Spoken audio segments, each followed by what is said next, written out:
എൻ്റെ പ്രിയപ്പെട്ടവരെ, ഉടമ്പടി ഇന്നത്തെ കാലഘട്ടത്തിൻ്റെ ഒരു പ്രാർത്ഥനയാണ്. ഇതിൻ്റെ ഒരു ചിരപുരാതനത്വമുണ്ട്, അതേസമയം നിത്യ നൂതനത്വമുണ്ട്. ചിരപുരാതനം എന്ന് പറയണത് ഉടമ്പടി ബൈ പ്രിൻസിപ്പിൾ അത് ദൈവദത്തമായ കാലത്ത് ഏണ്ട് എബ്രാഹത്തിൻ്റെ കാലം മുതൽ ഉടമ്പടി എന്നുള്ള കോൺസെപ്റ്റുള്ളതാണ്, വർക്കൗട്ട് ചെയ്യാനാണ്. ദൈവം എന്തെങ്കിലും ഒരു വലിയ മെഗാ പ്രോജക്റ്റ് ചെയ്യണമെന്നുണ്ടെങ്കിൽ ത്രൂ ഉടമ്പടി ബേസിൽ ചെയ്യത്തുള്ളൂ. അപ്പം നിങ്ങളുടെ വിഷയം കനക്കുമ്പോൾ, നിങ്ങളുടെ ജീവിത പ്രശ്നങ്ങൾക്ക് ഭാരം വെക്കുമ്പോൾ നിങ്ങൾക്ക് എമർജൻസി ആയിട്ട് ചെയ്യാൻ പറ്റുന്നത് ഉടമ്പടിയാണ്. ഉടമ്പടി ജീവിതത്തിലേക്ക് വരിക. ഇത് മരിയൻ ഉടമ്പടിയാണ്, അതുകൊണ്ട് പോപ്പുലർ മരിയൻ ഉടമ്പടിയാണ്. കഴിഞ്ഞ ദിവസങ്ങളിൽ ഞങ്ങളുടെ ബിഷപ്പ് ഞങ്ങളെ വിളിച്ചിട്ട് ചോദിച്ചു, actually what is your mission എന്ന് ചോദിച്ചു. നിങ്ങളുടെ സ്പിരിച്വാലിറ്റി എന്താണ്, actually what is your mission എന്ന് ചോദിച്ചു. അപ്പോൾ ഞങ്ങളതിന് മറുപടി പറഞ്ഞത്, ഞങ്ങളുടെ സ്പിരിച്വാലിറ്റി എന്ന് പറയുന്നത് കുരിശിൻ്റെ ചുവട്ടിൽ നിന്ന് അമ്മയാണ്, എന്നുവെച്ചാൽ ഉടമ്പടി മാതാവാണ്, അവരാണ് ഉടമ്പടി മാതാവ്. ഇതാ കർത്താവിൻ്റെ ദാസി എന്ന് പറഞ്ഞുകൊണ്ട് ഏതറ്റം വരെ സ്വന്തം മകൻ്റെ കൊലച്ചോരയിൽ ചവിട്ടി നിന്നുകൊണ്ട് പോലും ദൈവത്തിൻ്റെ വചനം പാലിച്ച ആളാണ് ഉടമ്പടി മാതാവെന്ന് പറയുന്നത്. അതാണ് ഞങ്ങളുടെ ഐക്യം എന്ന് പറയുന്നത്. അപ്പോൾ പിതാവിന് ഭയങ്കര ഇഷ്ടപ്പെട്ടു. പിന്നെ പിതാവ് ചോദിച്ചു, വാട്ട് ഈസ് യുവർ മിഷൻ, നിങ്ങളുടെ മിഷൻ എന്താ? അപ്പോൾ ഞങ്ങൾ പറഞ്ഞ്, അത് ഞങ്ങളെ consecration of those who are Christ honouring persons. അതായത് ഞങ്ങൾക്ക് കോൺസെക്രേഷൻ ലൈഫുണ്ട്, അച്ഛന്മാർക്ക് കോൺസെക്രേഷൻ്റെ ലൈഫാണ്, സിസ്റ്റേഴ്സിന് കോൺസെക്രേറ്റഡ് ലൈഫാണ്. ഉടമ്പടിയിലേക്ക് വരുമ്പോൾ നമ്മൾ ദൈവത്തിൻ്റെ വചനത്തിൽ വേരൂന്നി സാക്ഷ്യപ്പെട്ട് ജീവിച്ചുകൊള്ളാവുന്ന ഓൾ ക്രൈസ്റ്റ് ഹോണറിങ് പേഴ്സൺസ് ആണ്, not Catholics, not only Catholics. Catholics മാത്രമല്ല, നോൺ കാത്തലിക്സ് മാത്രമല്ല, ഹോൾ ക്രൈസ്റ്റ് ഹോണർ, ക്രൈസ്റ്റിനെ രക്ഷകനായിട്ട് മനസ്സിൽ ഹോണർ ചെയ്യുന്ന എല്ലാവരെയും കോൺസെക്രേറ്റ് ചെയ്യുക. അവർക്കൊരു കോൺസെക്രേറ്റ് ലൈഫ്, അവർക്ക് വിശുദ്ധ ജീവിതം, ഐക്യ ജീവിതം, സാക്ഷ്യ ജീവിതം പ്രദാനം ചെയ്യുകയാണ് ഞങ്ങളുടെ മിഷൻ എന്ന് പറഞ്ഞു. അപ്പോൾ ഇറ്റ് ഈസ് വെരി സിമ്പിൾ. അങ്ങനെ കേരള സഭയിൽ, ലോകസഭയിൽ അങ്ങനെ ഒരു മിഷൻ ഇല്ല. ശരിക്കും പ്രീച്ചിങ്ങൊക്കെ ഉണ്ട്, ഇവാഞ്ചലൈസേഷൻ ഉണ്ടെന്ന് പറഞ്ഞാലും ഒരു അതായത് ക്രൈസ്റ്റ് ഹോണറിങ് ആയിട്ടുള്ളൊരു പേഴ്സൺസിനെ എങ്ങനെയാണ് കോൺസെക്രേറ്റ് ചെയ്യുക, വചനാധിഷ്ഠിതമായി കോൺസെക്രേറ്റ് ചെയ്തിട്ട് അവരെ വചനത്തിൻ്റെ വിത്തിൻ നോ ടൈം അവരെ സാക്ഷികളാക്കി മാറ്റുന്ന ഭയങ്കരമായ ഒരു സംഭവമാണ് ഉടമ്പടി നടക്കുന്നത്. അപ്പം അത് നമ്മൾ അനുഭവങ്ങളിലൂടെ കണ്ട് മനസ്സിലാക്കിയതാണ്. ഓരോ ദിവസവും കണ്ടുകൊണ്ടിരിക്കുകയാണ്. അപ്പം അതുകൊണ്ട് തന്നെ എങ്ങനെയാണ് മനുഷ്യൻ കോൺസെക്രേറ്റ് ചെയ്യണത്? കോൺസെക്രേറ്റ് വെച്ച് കഴിഞ്ഞാൽ അവൻ വിശുദ്ധീകരിക്കുകയും ചെയ്യും, ശക്തീകരിക്കുകയും ചെയ്യും. ഒരേ സമയത്ത് തന്നെ മനുഷ്യൻ വിശുദ്ധീകരിക്കുമ്പോഴും ശക്തീകരിക്കുമ്പോഴും അവൻ എന്തായിട്ട് മാറും? അവന് ഒരു മനുഷ്യൻ ഉടമ്പടിയിലൂടെ എന്താ സംഭവിക്കണത്? വിശുദ്ധീകരിക്കുകയും ചെയ്യും, അപ്പം ശക്തീകരിക്കുകയും ചെയ്യാം. അപ്പം ശക്തീകരിക്കാൻ നമുക്ക് എന്ത് പറ്റും? അധികാരവും ബലവും ഉണ്ടാകും. അധികാരവും ബലവും ബൈബിളിൽ ഈശോയ്ക്കുണ്ടായിരുന്ന ഒരു സംഭവമാണ് അധികാരവും ബലവും. സത്താനെപ്പോലും അവൻ ശാസിച്ച് മാറ്റുമ്പോൾ ജനങ്ങളുടെ കമൻ്റ് അതാണ്. ലുക്കാൻ്റെ സുവിശേഷം 4:36 എടുത്ത്, എല്ലാവരും അത്ഭുതപ്പെട്ട് പരസ്പരം പറഞ്ഞു. എല്ലാവരും അത്ഭുതപ്പെട്ട് പരസ്പരം പറഞ്ഞു, എന്തൊരു വചനമാണിത്, ഇവൻ അധികാരത്തോടും ശക്തിയോടും കൂടെ അശുദ്ധാത്മാക്കളോട് കൽപ്പിക്കുകയും അവ വിട്ടുപോവുകയും ചെയ്യുന്നുവല്ലോ. ഇപ്പം അധികാരത്തോടും ശക്തിയോടും കൂടി കൽപ്പിക്കുകയും, ഇപ്പം വചനങ്ങൾക്കെല്ലാം അധികാരവും ശക്തിയും ലഭിക്കും. ഇത് ഒരു ഫ്രഷ് ഹാൻഡ്സിനെ പോലും പെട്ടെന്ന് അധികാരിയാക്കി മാറ്റും. ആത്മീയ അധികാരം ഉണ്ടാകും. ഒരു പുതിയ, ഇപ്പം നിങ്ങളൊരു ഉടമ്പടി എടുത്തിട്ട് 3 മാസമേ ആയുള്ളൂ. പക്ഷേ നിങ്ങൾ ഉടമ്പടിയോട് വിശ്വസ്തരാണെങ്കിൽ ചേർന്ന് നിൽക്കുന്നത് വിശ്വസ്തതയും അവിശ്വസ്തത കാണിച്ചാൽ ചിതറിപ്പോകും നമ്മൾ. ഉടമ്പടിയുടെ പ്രശ്നം അതാണ്. ചേർന്ന് നിൽക്കുക, ദൈവത്തോട് ചേർന്ന് നിൽക്കണമെങ്കിൽ എല്ലാവർക്കും ആഗ്രഹം ഉണ്ടാവും അല്ലേ, ദൈവത്തോട് ചേർന്ന് നിൽക്കണമെന്ന്. ബൈബിളിൽ രണ്ട് ഇടയ്ക്ക് ലൂപ്പ് ഹോളില്ല. ഒന്നെങ്കിൽ ചിതറക്കപ്പെട്ടിട്ട് നിൽക്കാം, അല്ലെങ്കിൽ ചേർന്ന് നിൽക്കാം, രണ്ടേ ഉള്ളൂ.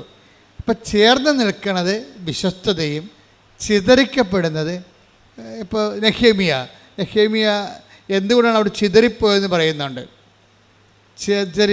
നെഹ്യം 1:8 എടുത്ത് ശ്രുതിക്കട്ടെ. ഹല്ലേലൂയ ഹല്ലേലൂയ ഹല്ലേലൂയ ഹല്ലേലൂയ ഹല്ലേലൂയ യേശുവേ നന്ദി, യേശുവേ സ്തുതി. ഹല്ലേലൂയ. നെഹെമ്യ 1:8 അങ്ങയുടെ ദാസനായ മോശയോട് അങ്ങ് കൽപ്പിച്ച ഈ വാക്കുകൾ അനുസ്മരിക്കുക. അവിശ്വസ്തത കാട്ടിയാൽ നിന്നെ ഞാൻ ജനതകൾക്കിടയിൽ ചിതറിക്കും. പ്രശ്നം അതാണ്. ചേർന്ന് നമുക്ക് രണ്ട് ദൈവവുമായിട്ടുള്ള ഇടപാടിൽ രണ്ട് സാധ്യതയുള്ളത്.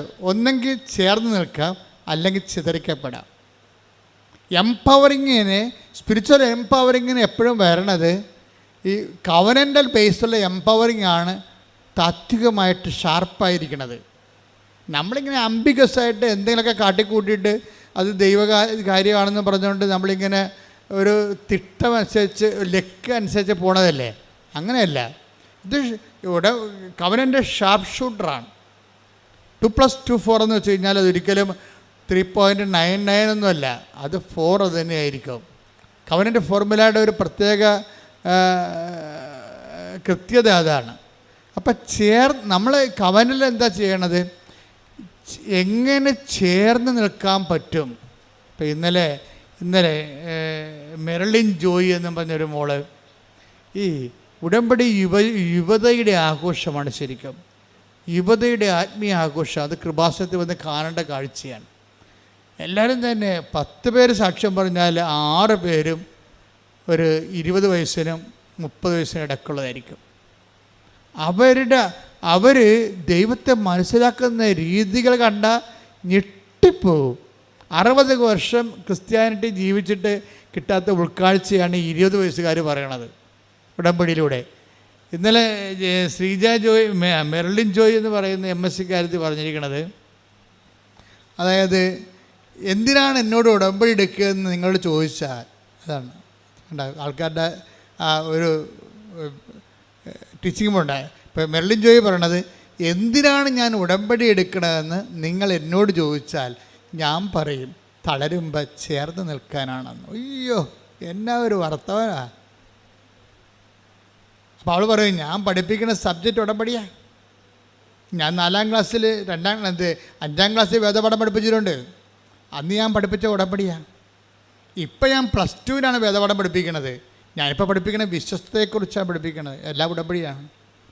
ഉടമ്പടി ജീവിച്ചിട്ട് അത് കുഞ്ഞുങ്ങളെ പഠിപ്പിച്ചു കൊടുക്കുകയാണ്. അപ്പോൾ ഈ നമ്മുടെ സീറോ മലബാർ സഭയിൽ 5ാം ക്ലാസ്സിൽ പഠിപ്പിക്കുന്ന ഉടമ്പടിയുടെ വേദപാഠവും 12ാം ക്ലാസ്സിൽ പഠിപ്പിക്കുന്ന വിശ്വസ്ത വേദപാഠവും മെർലിൻ പറയണത് ഇൻ്റർകണക്റ്റഡാണത്. എൻ്റെ സബ്ജക്റ്റ് വൈസ് ഉടമ്പടിയാണ്. ഉടമ്പടിയെ സംബന്ധിച്ചിടത്തോളം മെർലിന് സുന്ദരമായിട്ട് പറയാൻ കാര്യം, ഉടമ്പടിയിൽ ജീവിക്കുകയാണ്. ഒരച്ഛനുമാകാതെ കന്യാസ്ത്രീയുമാകാതെ അവർ ഉടമ്പടിയിൽ അങ്ങ് ജീവിക്കുകയാണ്. അതാണ് ഞങ്ങൾ പറഞ്ഞ പിതാവിനോട്, whole consecrated life of all Christ honouring persons. ക്രൈസ്റ്റിനെ ഹോണർ ചെയ്യുന്ന എല്ലാവർക്കും ഒരു വിശുദ്ധ ചേർന്ന നിൽപ്പിൻ്റെ ജീവിതം. ഇവർ പറയുന്ന അവതരിപ്പിക്കുന്ന രീതി അതാണ്. എന്തിനാണ് ഉടമ്പടി എടുക്കണമെന്ന് ചോദിക്കുമ്പോൾ ഞാൻ പറയും, തളരുമ്പോൾ ചാരി നിൽക്കാൻ ഒരാൾ, അതാണ് എൻ്റെ ദൈവം. തളരുമ്പോൾ ചാരി നിൽക്കാൻ, അത് എന്ത് വല്ലാത്ത വെച്ചാൽ, അപ്പോൾ അത് തളർന്നു കഴിഞ്ഞാൽ ചാരി നിൽക്കുമ്പോൾ എന്ത് സംഭവിക്കണത്, അതിന് വിശ്വസ്തതയാണ് നമുക്ക് ആവശ്യം. ചിതറിപ്പോകാം, ചേർന്ന് നിൽക്കാം. ഉടമ്പടിയിലുണ്ടാകുന്ന നമ്മുടെ കയ്യിലാണ് എൻ്റെ താക്കോല് മൊത്തം ഇരിക്കുന്നത്. നമ്മൾക്ക് അവിശ്വസ്തത കാണിച്ചപ്പോൾ നെഹേമ്യ 8 എന്താ പറയണത്, 1:8 എന്താ പറയണത്, നിങ്ങൾ ചിതറിപ്പോയി. കാരണം എന്താണ്, എന്നോട് നിങ്ങൾ ചേർന്ന് നിന്നില്ല. അവിശ്വസ്തത കാണിച്ചു. പ്രാർത്ഥിക്കുക, കർത്താവേ, കർത്താവേ, ഉടമ്പടിയിലൂടെ അങ്ങയുടെ വചനത്തോട് അത് പാലിച്ചുകൊണ്ട് വിശ്വസ്തത കാട്ടി ചേർന്ന് നിന്നുകൊണ്ട് ബലം പ്രാപിക്കുവാൻ എന്നെ സഹായിക്കണമേ. ശ്രുതികട്ടെ, ഹല്ലേലൂയ. പരമദിവ്യകാരുണ്യത്തിന് ആരാധനയും സ്തുതിയും പുകഴ്ചയും ഉണ്ടായിരിക്കട്ടെ. അതായത് കാലാവസ്ഥകൾ ദൈവത്തിൻ്റെ ഒരു പ്രത്യേകത എന്ന് വെച്ച് കഴിഞ്ഞാൽ നിങ്ങൾക്കും എനിക്കുമൊക്കെ ഉണ്ടാകുന്ന കുറേ ബന്ധങ്ങൾ മനുഷ്യബന്ധങ്ങളല്ലേ. ഈ മനുഷ്യബന്ധങ്ങൾക്കുള്ള പ്രശ്നം എന്ന് വെച്ച് കഴിഞ്ഞാൽ മൂഡ് സ്വിങ്സ് ഭയങ്കരമാണ്. ഇപ്പം മൂഡ് ഔട്ട് എന്നൊക്കെ പറയുക, mood in, mood out, mood swings എന്ന് പറയണത്. മനുഷ്യബന്ധങ്ങൾക്ക് ഇങ്ങനെ മൂഡ് സ്വിങ്സ് ഉണ്ടാകും. രാവിലെ ഉണ്ടായിരുന്ന ഒരു ആംബിയൻസൻസ് അല്ല വൈകുന്നേരം ഉണ്ടാകുന്ന ആംബിയൻസ്. ഓരോ ഇഷ്യൂസ് ബേസ്ഡ് ആയിട്ട് ആംബിയൻസ് ചേഞ്ച് ചെയ്തുകൊണ്ടിരിക്കും.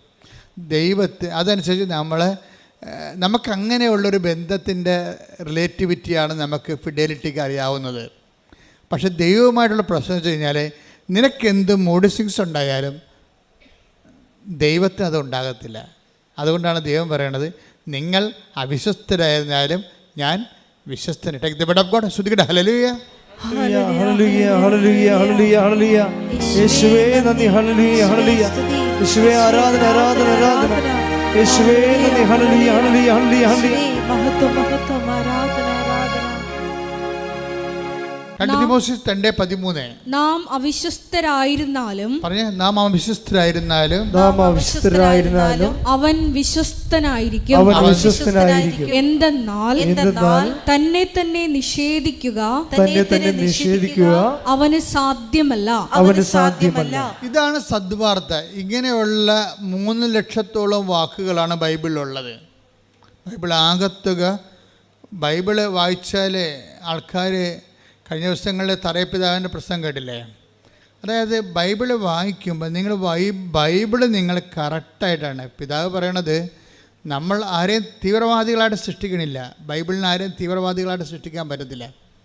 പക്ഷേ പ്രോബ്ലം വെച്ച് കഴിഞ്ഞാൽ വചനം കറക്റ്റായിട്ടാണ് നിങ്ങൾ വിശ്വസ്ത പാലിക്കുന്നതെങ്കിൽ നിങ്ങൾ തീഷ്ണമതികളാകും. ഇപ്പോൾ വേദപാഠം തന്നെ സുവിശേഷ വിഹിതമായി കഴിഞ്ഞാൽ, കാര്യം മനുഷ്യൻ്റെ വചനത്തെക്കാളുപരി മനുഷ്യൻ്റെ അക്കാഡമിക് ക്വാളിഫിക്കേഷൻ്റെ ഒരു ബ്രില്യൻസാണ് പലപ്പോഴും വേദപാഠങ്ങളിൽ വരുന്നത്. അതുകൊണ്ടാണ് ആൾക്കാർക്ക് തീഷ്ണതയില്ലാത്തത്. തീഷ്ണത വേണമെന്നുണ്ടെങ്കിൽ അത് ഇവാഞ്ചലിക്കായിരിക്കണം. കാര്യം ദൈവത്തിൻ്റെ വചനം രക്ഷയിലേക്ക് നയിക്കുന്ന ദൈവത്തിൻ്റെ ശക്തിയാണ്.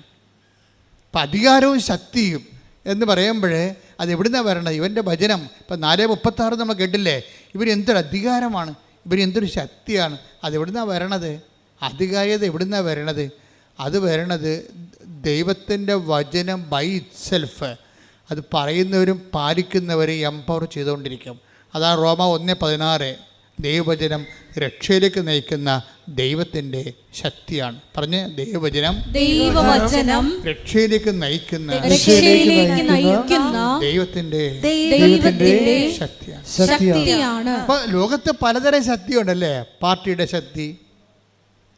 ശക്തിയല്ലേ? ഇപ്പം പാർട്ടിയുടെ അകത്ത് തന്നെ ഇപ്പം കഴിഞ്ഞ ദിവസങ്ങളിലുള്ള വാർത്തകളൊക്കെ തൊഴുത്തിൻ്റെ അകത്ത് തന്നെ കുത്തുന്നത് കാണിക്കാം. പാർട്ടിയുടെ അകത്ത് തന്നെ നയിക്കുന്നത് കാണാം. അപ്പോൾ അതൊരു ശൈഥില്യം വരണതാണ് എൻ്റെ വരണത്. ഇങ്ങനെ സിസ്റ്റം എങ്ങനെയാണ്? എങ്ങനെ ഈ സോഷ്യൽ സിസ്റ്റത്തെക്കുറിച്ചൊക്കെ ഉള്ള ഇത് തുടങ്ങിയ ആൾക്കാർ തന്നെ പറഞ്ഞത് എന്താണ്? It's a failure built into the സിസ്റ്റമാണ്. സിസ്റ്റത്തിൽ തന്നെ ഫെയിലിയർ ഉണ്ടാകും. അത് കുറച്ച് കഴിയുമ്പോൾ, ഒരു ടൈം കഴിയുമ്പോൾ അകത്തുള്ള ഫെയിലിയർ പുറത്തേക്ക് വരും. അപ്പോൾ അങ്ങനെ സിസ്റ്റം ഡിസറഗ്രേറ്റ് ആയി പോണതില്ല. അങ്ങനെയാണ്. അപ്പം അതുകൊണ്ട് അതുപോലെ സ്വാഭാവികമായിട്ട് കാലത്തിൻ്റെ ഒരു രീതിയിലൊരു സെക്കൻഡ് കമ്മിങ് ഇങ്ങനെ വരും. എല്ലാ സിസ്റ്റത്തിനും ഒരു സെക്കൻഡ് കമ്മിങ് ഉണ്ടാവും. അകത്ത് തന്നെ ശൈഥില്യം ആരംഭിക്കും. സഭയ്ക്കും ഈ പ്രിൻസിപ്പിൾ ബാധകമാണ്. നമ്മൾ ശ്രദ്ധിച്ചില്ലെങ്കിൽ ശൈഥില്യം ആരംഭിക്കും. വിശ്വാസത്തിനും ഈ പ്രിൻസിപ്പിൾ ബാധകമാണ്. ശൈഥില്യം അകത്തുനിന്ന് തന്നെ ഉണ്ടാകും. ഫെയിലിയർ എന്ന് പറഞ്ഞ സംഭവം ഇതിൻ്റെ ഉള്ളിൽ തന്നെ ഉണ്ട്. ഇവനെ അടക്കി ഒതുക്കി നിർത്തിക്കൊണ്ട് ദൈവത്തോട് ചേർന്ന് നിന്ന് വിശ്വസ്ത പാലിച്ച് പോകാനുള്ള ഒരു കഴിവ് കൂടിയാണ് ആധ്യാത്മികത എന്ന് പറയുന്നത്. ശ്രുതികട്ടെ, ഹല്ലേലൂയ, ഹല്ലേലൂയ, ഹല്ലേലൂയ, ഹല്ലേലൂയ. യേശുവേ മഹത്വം, മഹത്വം, ഹല്ലേലൂയ, ഹല്ലേലൂയ. ആരാധന, ആരാധന,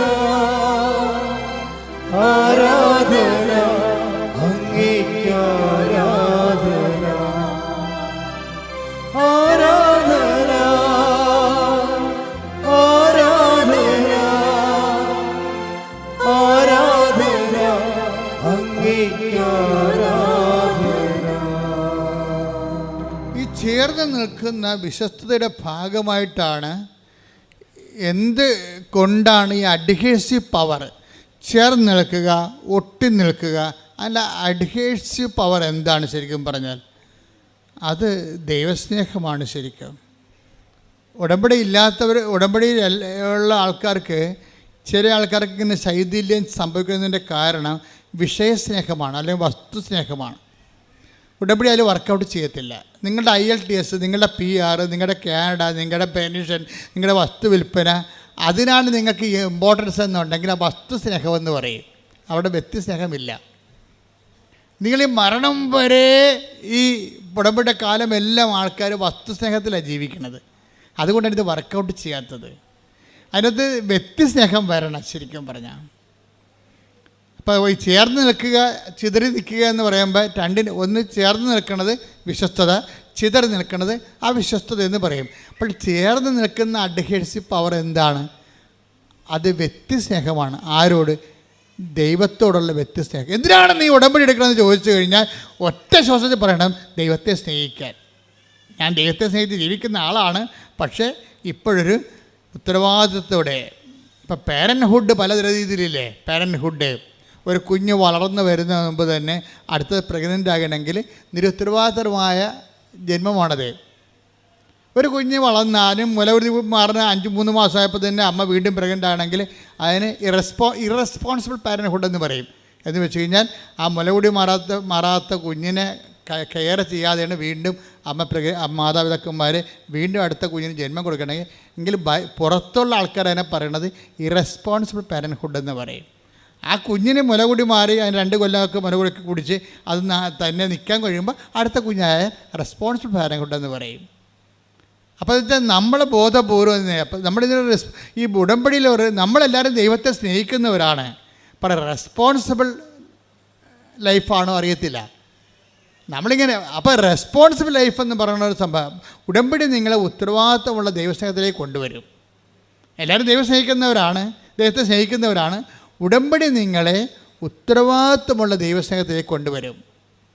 ഒന്ന് പ്രാർത്ഥിച്ച്, കർത്താവായ ദൈവമേ, ഉടമ്പടിയിലൂടെ ഉത്തരവാദിത്തമുള്ള ദൈവസ്നേഹത്തിലേക്ക് ഞങ്ങളെ ചേർത്ത് നിർത്തിയതിന് നന്ദി പറയുന്നു.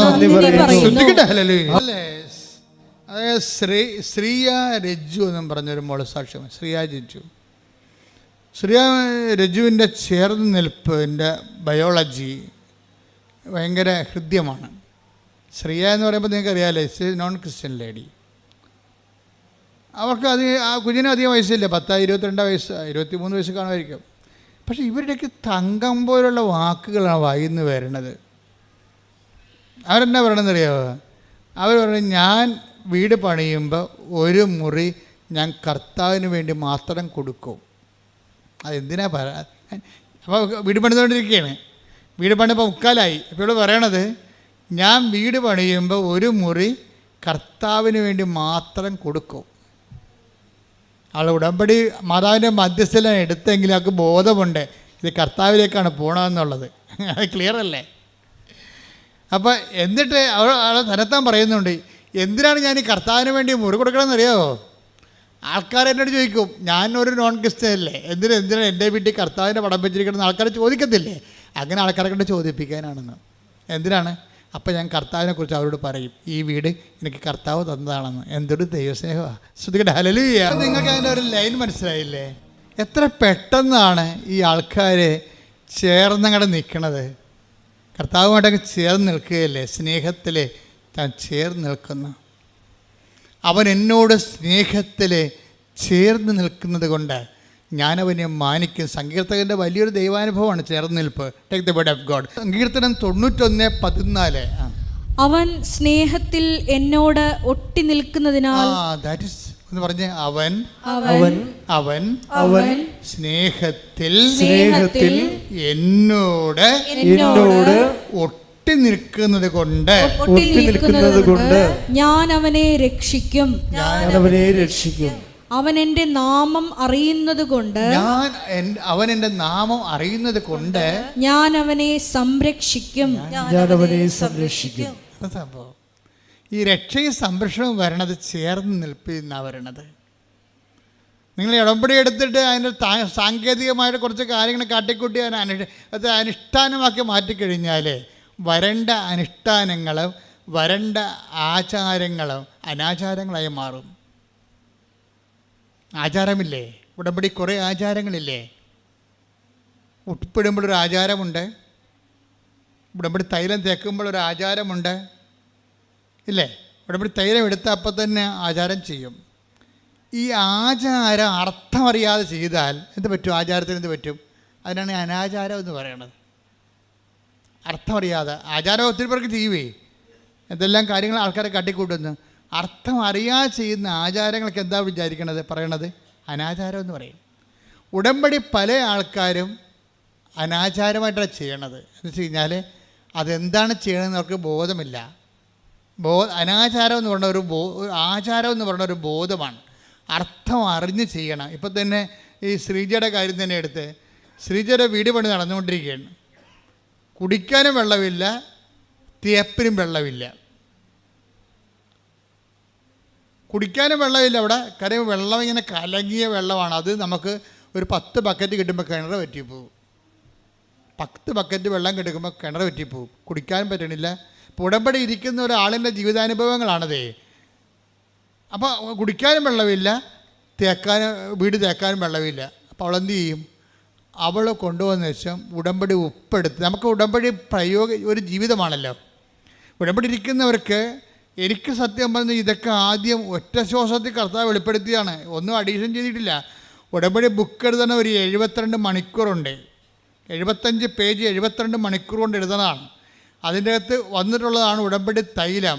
ആദ്യം തേനായിരുന്നു ആദ്യം അതിൻ്റെ അകത്ത് ഉണ്ടായിരുന്നത്. ഉടമ്പടി തൈലത്തിന് പകരം ഞാൻ തേനെന്ന് എഴുതിയിരിക്കണത്. തേനെന്ന് എഴുതിയപ്പോൾ തന്നെ ഒരു മനുഷ്യൻ ഇതിൻ്റെ അകത്ത് വന്നിട്ട് തേൻ നിറച്ച ആളെ തല്ലി. അയാളെന്നെ വിളിച്ച്, അച്ഛാ ഞാൻ തേൻ നിറച്ചുകൊണ്ടിരിക്കുന്ന സമയത്ത് ഒരാൾ വന്ന് എന്നെ തല്ലിയെന്ന് പറഞ്ഞ്. രതീഷാണ് അന്ന് തേൻ നിറക്കണം ആദ്യം. അപ്പം ഞാൻ പറഞ്ഞു, സാരമില്ല, നീ അത് തേൻ മാറ്റിയിട്ട് ഉടമ്പടി തേലുമാക്ക്. തല്ലിയ കാര്യം ഞാൻ മൈൻഡ് ചെയ്യില്ല, അത് കർത്താവിന് കാഴ്ച വെച്ചാൽ മതി എന്ന് പറഞ്ഞു. അത് നീ കർത്താവിന് കാഴ്ച വെച്ചാൽ മതി എന്ന് പറഞ്ഞ്. തേൻ മാറ്റാൻ കർത്താവ് പറഞ്ഞിരിക്കണമെന്ന്. തേൻ ബൈബിളിലുള്ളതല്ല, അത് ആശ്രയിച്ച് കൊടുക്കുന്നതാണ്. ഉടമ്പടി തൈലമാണ്.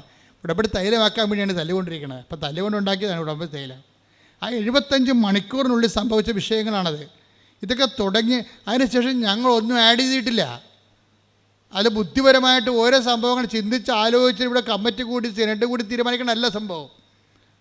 ഇവിടെ കോൺഫറൻസ് കൂടിയിട്ട് തീരുമാനിക്കണമല്ല, ചർച്ച ചെയ്ത് തീരുമാനിക്കണമല്ല.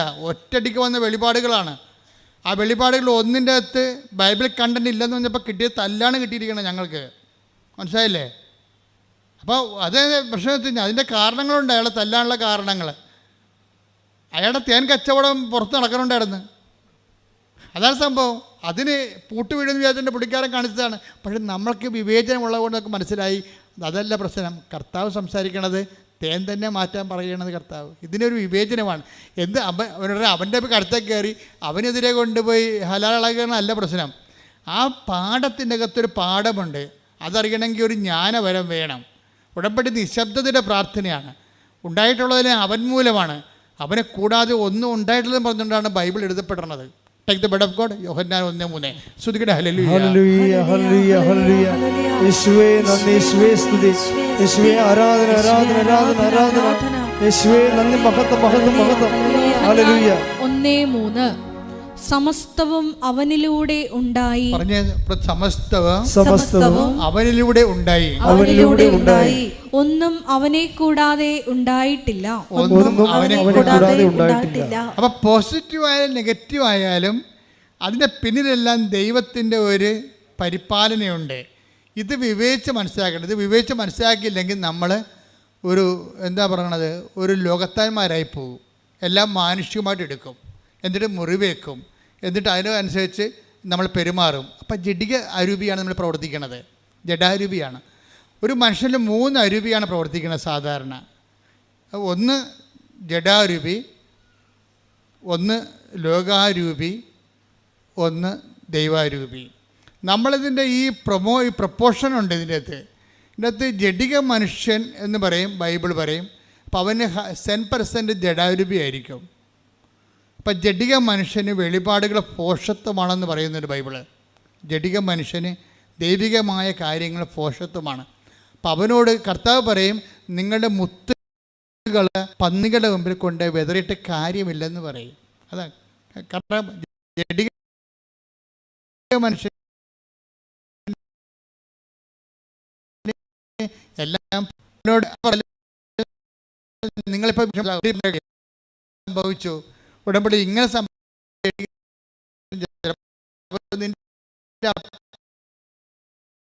ആകാം, അതൊക്കെ പെട്ടെന്ന് നമുക്ക് മനസ്സിലാകും പെട്ടെന്ന്. പക്ഷെ ജഡിക മനുഷ്യൻ നീ കൈവിട്ട് കളയരുത്. ഈ ജഡിക മനുഷ്യൻ്റെ എവിടെയെങ്കിലും ഒരു കനൽ കാണും, അവന് നീ എപ്പോഴും ഇങ്ങനെ ആത്മഭാരത്തോടെ പിന്തുടരണം. അത് നിൻ്റെ ഭർത്താവായിരിക്കാം, ഇപ്പം നിന്നെ അംഗീകരിക്കണില്ല, അത് നിൻ്റെ ഭാര്യയായിരിക്കാം, അല്ലെങ്കിൽ എൻ്റെ മരുമകളായിരിക്കാം. അവൾ നിന്നെ എതിർക്കുന്നുണ്ട് ഉടമ്പെടുക്കുന്നതിൽ. കാരണം എന്താ കഴിഞ്ഞാൽ അവളെ നാത്തുവിനോട് അവൾക്ക് ഭയങ്കര വെറുപ്പാണ്. നാത്തുവിനുള്ള വെറുപ്പ് അവളെടുക്കുന്ന ഉടമ്പടിയോടും കൂടി കൊടുക്കും. എല്ലാ കാര്യങ്ങൾക്കും ഇത് അട്രിബ്യൂട്ട് ചെയ്യും, ആ വെറുപ്പ് അട്രിബ്യൂട്ട് ചെയ്യും, ചെയ്യും ഇങ്ങനെ. അപ്പം അതുകൊണ്ട് സ്വാഭാവികമായിട്ടും നീ ഫോളോ ചെയ്യണം. ഈ പിന്നെയും നമ്മൾ ഫോളോ ചെയ്യണം.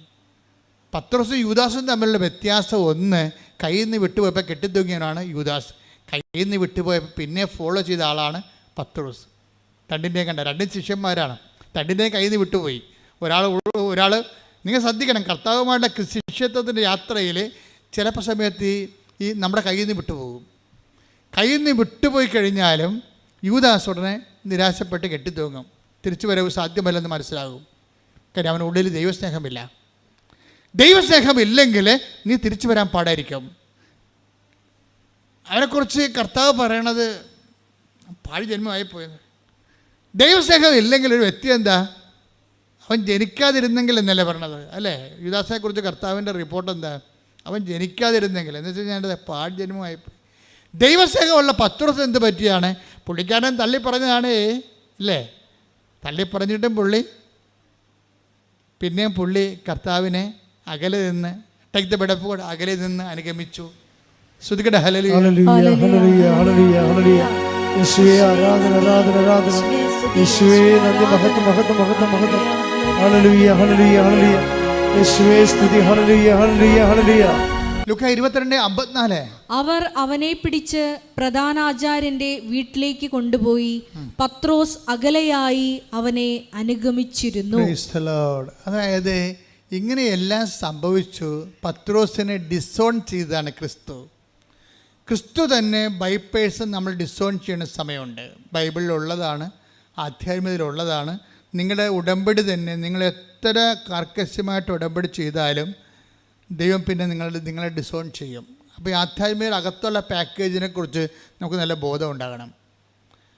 ദൈവത്തിന് വേണ്ടി ചെയ്യുന്ന കാര്യങ്ങൾ തന്നെ നമുക്ക് കാലനായിട്ട് മാറും. കർത്താവിന് വേണ്ടി ചെയ്യുന്ന കാര്യങ്ങൾ തന്നെ നമ്മളൊക്കെ കാലനായിട്ട് മാറും. കർത്താവിനെ രക്ഷിക്കാൻ വേണ്ടിയാണ് 10 ദിവസം പാളൂരി വെട്ടിയത്, അല്ലാതെ അവൻ്റെ കുടുംബത്തെ രക്ഷിക്കാനും അവൻ്റെ പെണ്ണുമ്പിള്ളനെ രക്ഷിക്കാനും മക്കളെ രക്ഷിക്കാനും അല്ല. കർത്താവ് രക്ഷിക്കാനാണ് വാളൂരി വെട്ടിയത്. പക്ഷേ ആ ശത്രുക്കളുടെ മുമ്പിൽ നിന്നുകൊണ്ട് 10 ദിവസം കർത്താവ് എന്താ പറഞ്ഞത്, നിൻ്റെ വാള് ഉറയിലിടുക. അതാ സംഭവം. എന്നെ നീ വാളെടുത്തൊന്നും രക്ഷിക്കേണ്ട കാര്യമില്ല. ഡിസോൺ ചെയ്ത് വാള് കർത്താവിന് വന്നിരിക്കുന്ന പ്രശ്നത്തിൽ ആ ഒറ്റ വർത്തമാനത്തിൽ 10-200 പേര് വടിവാളം കൊണ്ട് നിൽക്കുകയല്ലേ. പന്തങ്ങളും വിളക്കുകളും കുന്തങ്ങളുമായിട്ട് അവർ വന്നിരിക്കണമല്ല കക്ഷിയിൽ. ആ മുമ്പിലാണ് നിന്നുകൊണ്ടാണ് വാൾ ഉറയിടാൻ പറയുമ്പോൾ പത്രോസ് നിരായുധനായി പോകും. നിൻ്റെ ദൈവത്തെ പ്രതിയുള്ള നിൻ്റെ ക്ഷമ, ദൈവത്തെ പ്രതിയുള്ള നിൻ്റെ സഹനം നിന്നെ ഭൗതികമായിട്ട് നിരായുധീകരനാക്കും. നിൻ്റെ പണം എന്ത് ഉടമ്പടിയെടുത്ത് എന്ത് പറ്റി? കുറേ പൈസ നഷ്ടപ്പെട്ടു. ഉടമ്പടിയെടുത്ത് എന്ത് പറ്റി? കുറേ ആൾക്കാരുടെ മുമ്പിൽ നാണം കെട്ടു. ഉടമ്പടിയെടുത്തിട്ട് എന്ത് പറ്റി? കുറേ കാര്യങ്ങൾ പഴയ നമ്മളെ കാണുമ്പോൾ ആൾക്കാർക്കൊരു വില ഉണ്ടായിരുന്നു, ഇപ്പോൾ ഒരു വിലയില്ല. അവിടെ ഒരു 10 ജീവിയാണ്. ക്രിക്കറ്റ് കുത്തിയാലും മിണ്ടത്തില്ല. പിന്നെ എന്നാ പ്രശ്നം? മുമ്പത്തെക്കാളും നമ്മുടെ സ്റ്റാറ്റസ് പോയി. ലോ സ്റ്റാറ്റസിങ് എന്നുള്ളത് ഉടമ്പടിയുടെ പ്രധാനപ്പെട്ട പ്രഖ്യാപിതമായ പ്രയോഗ വിഷയമാണ്. നമ്മൾ ഉടമ്പടിയിൽ ഒരു സെക്കൻഡ് പൗരനായിട്ട് മാറും കുടുംബത്തിലെ. പണ്ട് നമ്മുടെ പേര് കേട്ട് കഴിഞ്ഞാൽ നമ്മളില്ലെങ്കിലും നമ്മളുടെ കാപ്പി എടുത്താലും കുടിക്കത്തില്ലായിരുന്നു. കുഞ്ഞുങ്ങൾ പോലും കുടി. നമ്മളിൽ അവിടെ ഇല്ലെന്ന് വിചാരിച്ചോ, നമുക്ക് വേണ്ടി മാറ്റി വെച്ചേക്കുന്നത് 4 മണി കാപ്പിയാണ്. നമ്മുടെ ആരെടുത്ത് കുടിക്കത്തില്ല. എന്താ കാര്യം? നമ്മുടെ സ്വഭാവം അറിയാം. അടി മോന്തക്കിട്ട് പാർസൽ കിട്ടുമെന്നറിയാം. അടി മോന്തക്കിട്ട് പാർസൽ കിട്ടുമെന്നറിയാം. അതുകൊണ്ട് നമ്മൾ ആ രാജ്യത്തില്ലെങ്കിൽ പോലും നമ്മുടെ കാപ്പി അവിടെ തന്നെ ഇരിക്കും. ഇപ്പോൾ നമ്മൾ ഉടമ്പടി എടുത്തപ്പോൾ അറിയാം, അമ്മ ക്ഷമിച്ചു, ആൻറ്റി ക്ഷമിച്ചോളൂ എന്ന് പറഞ്ഞാൽ അവനെടുത്ത് കുടിക്കും. അത് നാട്ടുണ്ട്. നമ്മളവിടെ വാക്കിന് നമ്മുടെ സാന്നിധ്യത്തിൽ പോലും നമുക്ക് വിലയില്ലാതായി മാറുന്നു. ആരെപ്രതിയാണ് നീ ഇങ്ങനെ വിലയില്ലാണ്ടായത്? നമ്മളെല്ലാവരെയും പ്രതി വിലയില്ലാണ്ടായവൻ്റെ നാമത്തിലാണ്. ശ്രുതിക്കട്ടെ ഹല്ലേലൂയ. ഹല്ലേലൂയ, ഹല്ലേലൂയ, ഹല്ലേലൂയ. ക്രിസ്തുവിനെ പ്രതി എല്ലാം ഉപേക്ഷിക്കുവാൻ, നിന്നെ മാത്രം അനുഗമിക്കുവാൻ ആരാധനയോടെ ഞങ്ങൾ അഭിഷേകിക്കുന്നു.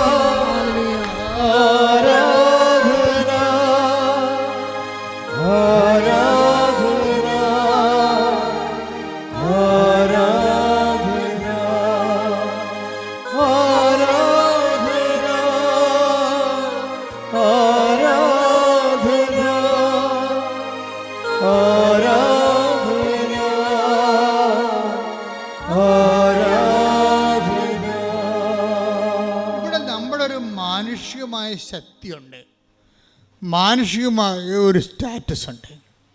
ഉടമ്പടിയിൽ ഇതാണ് നമ്മൾ ഉരിഞ്ഞു മാറ്റപ്പെടുന്നത്. കർത്താവിൻ്റെ വസ്ത്രങ്ങളൊക്കെ ഉരിഞ്ഞു മാറ്റില്ലേ അവർ? ആ സ്റ്റാറ്റസ് അവർ ചേഞ്ച് ചെയ്യണമാണ്. കർത്താവിൻ്റെ വസ്ത്രങ്ങളൊക്കെ അവർ ഉരിഞ്ഞു മാറ്റിയായിരുന്നു.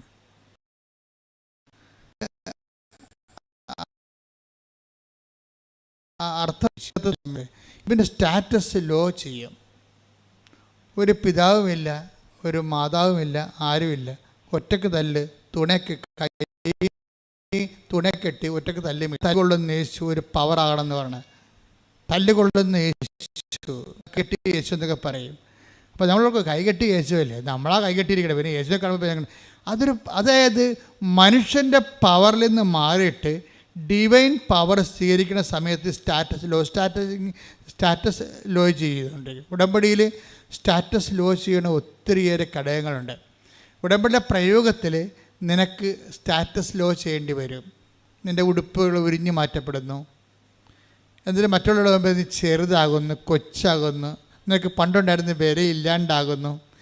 ഈ വിലയില്ലാണ്ടാകണത് ഒരു കൃപയുടെയും മഹത്വത്തിൻ്റെയൊക്കെ വഴികളിലൂടെയുള്ള ഈ മാനുഷികമായിട്ടുള്ള കുറേ സ്റ്റാറ്റസുകൾ. അവൻ പ്രകൃത്യാ ദൈവമായിരിക്കുക, പ്രകൃത്യാ ഉള്ള കാര്യങ്ങളൊക്കെ കുറപ്പം ചേഞ്ച് ചെയ്ത് വരും. പ്രകൃത്യാ take the word of God. Philippians 2:7. ശ്രുതികട ഹല്ലേലൂയ, ഹല്ലേലൂയ, ഹല്ലേലൂയ, ഹല്ലേലൂയ, ഹല്ലേലൂയ. യേശുവേ ആരാധന, ആരാധന, ആരാധന. യേശുവേ നിന്റെ മഹത്വം, മഹത്വം, മഹത്വം. ഹല്ലേലൂയ, ഹല്ലേലൂയ. യേശുവേ ആരാധന. ഫിലിപ്പി 2:5 മുതലുള്ള തിരുവചനങ്ങൾ. യേശുക്രിസ്തുവിനുണ്ടായിരുന്ന ഈ മനോഭാവം നിങ്ങളിലും ഉണ്ടാകട്ടെ. യേശുക്രിസ്തുവിനുണ്ടായിരുന്ന മനോഭാവം യേശുക്രിസ്തുവിനുണ്ടായിരുന്ന മനോഭാവം നിങ്ങളിലും ഉണ്ടാകട്ടെ, നിങ്ങളിലും ഉണ്ടാകട്ടെ. ദൈവത്തിന്റെ രൂപത്തിലായിരുന്നെങ്കിലും അവൻ ദൈവവുമായുള്ള സമാനത നിലനിർത്തേണ്ട ഒരു കാര്യമായി പരിഗണിച്ചില്ല. തന്നെ തന്നെ ശൂന്യനാക്കിക്കൊണ്ട് ദാസന്റെ രൂപം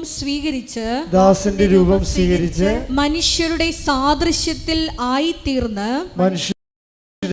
ആകൃതിയിൽ മനുഷ്യനെ പോലെ കാണപ്പെട്ടു. ക്രിസ്തു എങ്ങനെയാണ് മഹത്വം പ്രാപിച്ചത്? അതേ പ്രോസസ് ആൻഡ് ഫോർമുലയാണ് ഉടമ്പടി ലോ സ്റ്റാറ്റസിന് വരണത്. അപ്പോൾ നിങ്ങൾ അതുപോലെ തന്നെ ഇരുന്നു കൊണ്ട് മെയ്യനങ്ങാതെ ഉടമ്പടി ചെയ്യാമെന്ന് വെച്ചാൽ നടക്കത്തില്ല.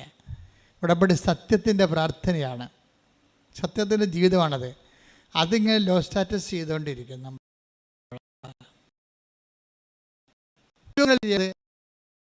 പറഞ്ഞ എന്താ അറിയാമോ?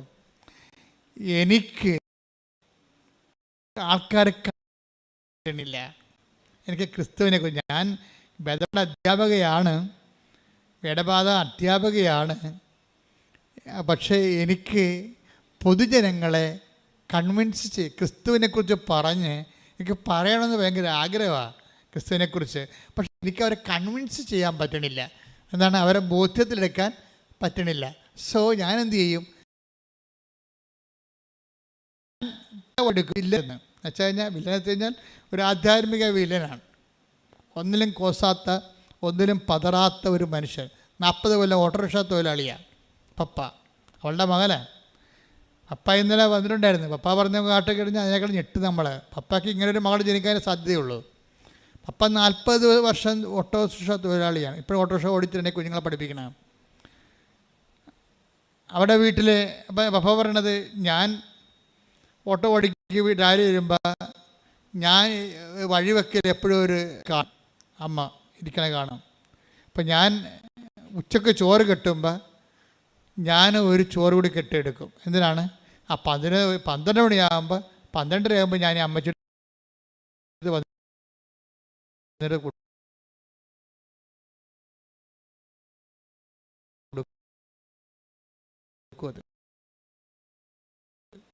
എനിക്ക് സാമ്പത്തികമായ ഒരു ക്ലേശം പഠിപ്പിക്കണം, കുടുംബക്കാരും നോക്കണുണ്ട്. അവർ അതറിയില്ല. ഓട്ടോറിക്ഷയുടെ വരുമാനം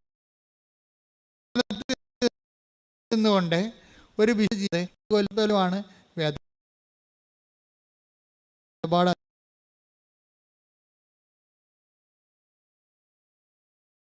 അധ്യാപകനാണെന്ന്. ചിലർ വിചാരിക്കുകയെ നമ്മുടെ ജോലിയല്ല, നമ്മൾ ഒരു പണിയും ഇല്ലാത്തവരാണ് പള്ളിയിൽ പോയി പണി ചെയ്യണത്. അല്ലെങ്കിൽ അവർക്കൊക്കെ തിന്നാനുണ്ടാവും വീട്ടിൽ ചെല്ലുമ്പോൾ. അവർക്ക് പള്ളിയിൽ പോയി പണി ചെയ്താൽ എന്താ കുഴപ്പം?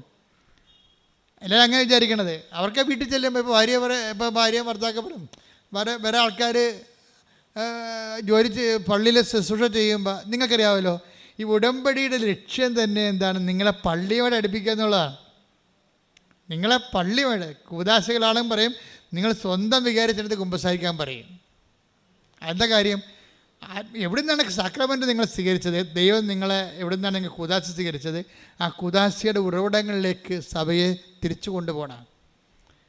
ലോകത്തുണ്ടായിട്ടുള്ള എല്ലാ പ്രസ്ഥാനങ്ങളും, ഇപ്പോൾ ടെസ്റ്റ്, അതുപോലെ തന്നെ കരിസ്മാറ്റിക് മൂവ്മെൻറ്റ്, അവരൊരു ഗ്രൂപ്പ്, ഒരു പിയർ ഗ്രൂപ്പ് ഉണ്ടാക്കും അവർ.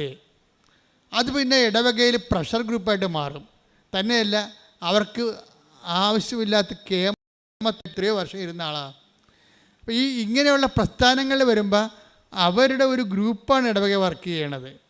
ആ ഗ്രൂപ്പാകുമ്പോൾ അവർ തന്നെത്താൻ ചിന്തിക്കണത്, ഇപ്പോൾ കാറ്റഗോമിയൻസ് ഉൾപ്പെടെയുള്ളവരും അവൻ്റെ ഉള്ളിലുള്ള അഹംബോധം എന്താണ്? അവർ നോട്ട് ഓർഡിനറി ക്രിസ്ത്യൻസ്, ഞങ്ങൾ അവരെ മറ്റുള്ളവരെക്കാൾ എന്തോ പുതിയ ആൾക്കാരാണ്, വലിയ ആൾക്കാരാണെന്നുള്ള ബോധം ഉണ്ടാകും.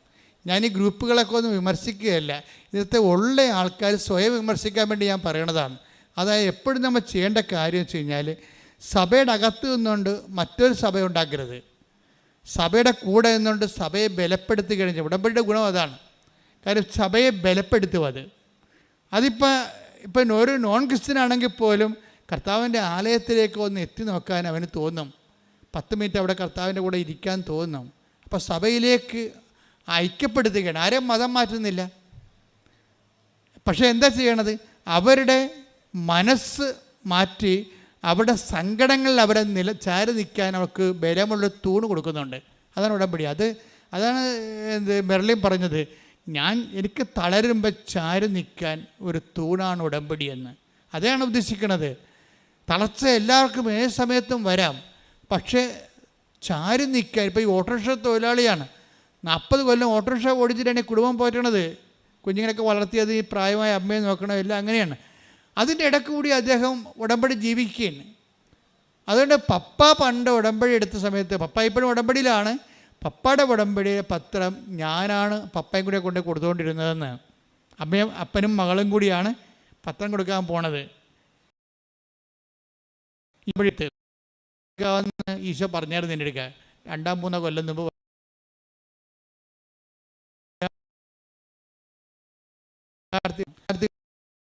കാലമാണ്. അവർ കർത്താവിലേക്ക് വന്നാൽ മറ്റ് 10 മനുഷ്യർ വന്നേക്കാൾ പവറായിരിക്കും. എന്താ കാര്യം? അവർക്ക് വിദ്യാഭ്യാസമുണ്ട്, കാഴ്ചപ്പാടുണ്ട്, ലോകത്തിൻ്റെ വെല്ലുവിളികൾക്ക് പ്രതിരോധിക്കാനുള്ള വിശ്വാസത്തിൻ്റെ ബലം അവർക്ക് ലഭിക്കുന്നുണ്ട്. അങ്ങനെ എത്രയോ വലിയ സാക്ഷികളാണ് ഇപ്പോൾ ഉണ്ടായിരിക്കുന്നത്. അപ്പം അതിൻ്റെ എപ്പോഴും നമ്മൾ ശ്രദ്ധിക്കേണ്ടത്, ഇപ്പം ഈ പത്രം കൊടുക്കുമ്പോൾ ഡാറ്റസ് ലോയിങ് ഉണ്ട്. അത് നിങ്ങൾ ഒരിക്കലും തുമ്പിയെ കൊണ്ട് കല്ലെടുപ്പിക്കണ പോലെ ചെയ്യരുത്, കൊടുപ്പിക്കരുത്, ചോരരുത്. ഇതിന് അഭിമാനത്തോടെ, കർത്താവിൻ്റെ നാമത്തിൽ അഭിമാനത്തോടെ നിങ്ങളിത് കൊണ്ടേ കൊടുക്കണം. എനിക്ക് എന്താണ്, ഞാനിപ്പോൾ ആൾക്കാരൊന്നും കാണത്തില്ല. കാണണമെങ്കിൽ എന്തു ചെയ്യും? എനിക്കറിയാം ഈ ഉടമ്പടി ഇപ്പം ഞാൻ ആൾക്കാരെന്തിനാണ് കാണുന്നത്? കാര്യം ഉടമ്പടി എന്ന് പറയുന്ന ദൈവികമായ സംവിധാനം വൃത്തിയും മെനയുമായിട്ട് ചെയ്യാൻ വേണ്ടി ഞാൻ അവരെ പരിശീലിപ്പിച്ചാൽ മതി. അത് വൃത്തിയും മെനയുമായിട്ട് അവരെ പരിശീലിപ്പിച്ച് കഴിഞ്ഞാൽ ഒരച്ഛനും കപ്പനും ആൾക്കാരെ കാണേണ്ട കാര്യമില്ല. ആൾക്കാർ തന്നെ ദൈവത്തെ നേരിട്ട് കണ്ടോളൂ. അതിൻ്റെ സാക്ഷ്യങ്ങളല്ലേ നമ്മൾ കേൾക്കണത്. ഞാൻ കണ്ട ആൾക്കാരാണ് ഈ സാക്ഷ്യം പറയണതെല്ലാം. കാണാത്ത ആൾക്കാരാണ് 90% സാക്ഷ്യം പറയണത്. എന്താണ്? ആ ഉടമ്പടി അവർ വിശ്വസ്തയായിരുന്നു. പിന്നെ ഞാൻ കാണുന്നത് വെച്ചാൽ ഹൈലി ഇൻഫ്ലേമബിൾ ആയിട്ടുള്ള സിറ്റുവേഷൻസ് ഉണ്ട്. നാളെ അടുത്ത ആഴ്ച ജപ്തിയാണ്, അവരെ ഞാൻ കാണും. അടുത്ത ആഴ്ച ക്യാൻസർ ഓപ്പറേഷനാണ്, അവരെ ഞാൻ കാണും. പ്രഗ്നൻ്റായിട്ട് ഡോക്ടർ പറഞ്ഞ് കുഞ്ഞിന് കുഴപ്പമുണ്ട്, ഒന്നെങ്കിൽ തള്ളയെ കിട്ടും അല്ലെങ്കിൽ കുഞ്ഞിനെ കിട്ടുമെന്ന് പറയുമ്പോൾ അവരെ ഞാൻ കാണും. എന്താ കാര്യം? അങ്ങനെ പറയണത് അന്തിമ തീരുമാനം ആരാ പറയേണ്ടത്? ഡോക്ടറല്ല, ഈശോയല്ലേ പറയേണ്ടത്. തള്ളയും കുഞ്ഞും കിട്ടാൻ വേണ്ടിയല്ല കുഞ്ഞിനെ പ്രഗ്നൻ്റ് അല്ല. അവളെ കൊന്നിട്ട് കൊച്ചിനെ എടുക്കാൻ വേണ്ടിയാണ്, അല്ലെങ്കിൽ കൊച്ചിനെ കൊന്നിട്ട് അവളെ എടുക്കാനാണ് അവളെ പ്രഗ്നൻ്റ് ആക്കിയ ദൈവം അല്ല. അപ്പോൾ ദൈവത്തിൻ്റെ ആ കുഞ്ഞിനെ കൊടുത്തപ്പോൾ തള്ളയുടെ സെക്യൂരിറ്റി ഉണ്ട്, അല്ലെങ്കിൽ കുഞ്ഞിൻ്റെ സെക്യൂരിറ്റി ഉണ്ട്. രണ്ടിൻ്റെ സെക്യൂരിറ്റിയിലാണ് ദൈവം അനുഗ്രഹം കൊടുത്തിരിക്കുന്നത്. അത് കൊടുക്കാനുള്ള സ്ഥലമാണ് ആൾക്കാർ. അങ്ങനെയുള്ളവരെ കാണും. അവരെ കാണാൻ വേണ്ടി അധികം പണിയൊന്നുമില്ല നമുക്ക്. അവരുടെ പ്രഗ്നൻസി റിപ്പോർട്ട് കൊണ്ടുവന്ന് മാതാവിൻ്റെ അടുത്ത് കൊടുത്തു. ഇതാ റിപ്പോർട്ട്, ഡോക്ടർ ഇങ്ങനെ പറഞ്ഞിരിക്കുന്നത്, നിൻ്റെ ഉത്തരവാദിത്തമാണ് 2 ഇവിടെ കൊണ്ടുവരിക എന്നുള്ളത്. അപ്പോൾ ഞാൻ അവളോട് പറയും, നീ പ്രസവിച്ച കുഞ്ഞിനെയും കൊണ്ട് അമ്മയുടെ മുമ്പിൽ വന്നിരിക്കും. അത് അധികാരമാണത്.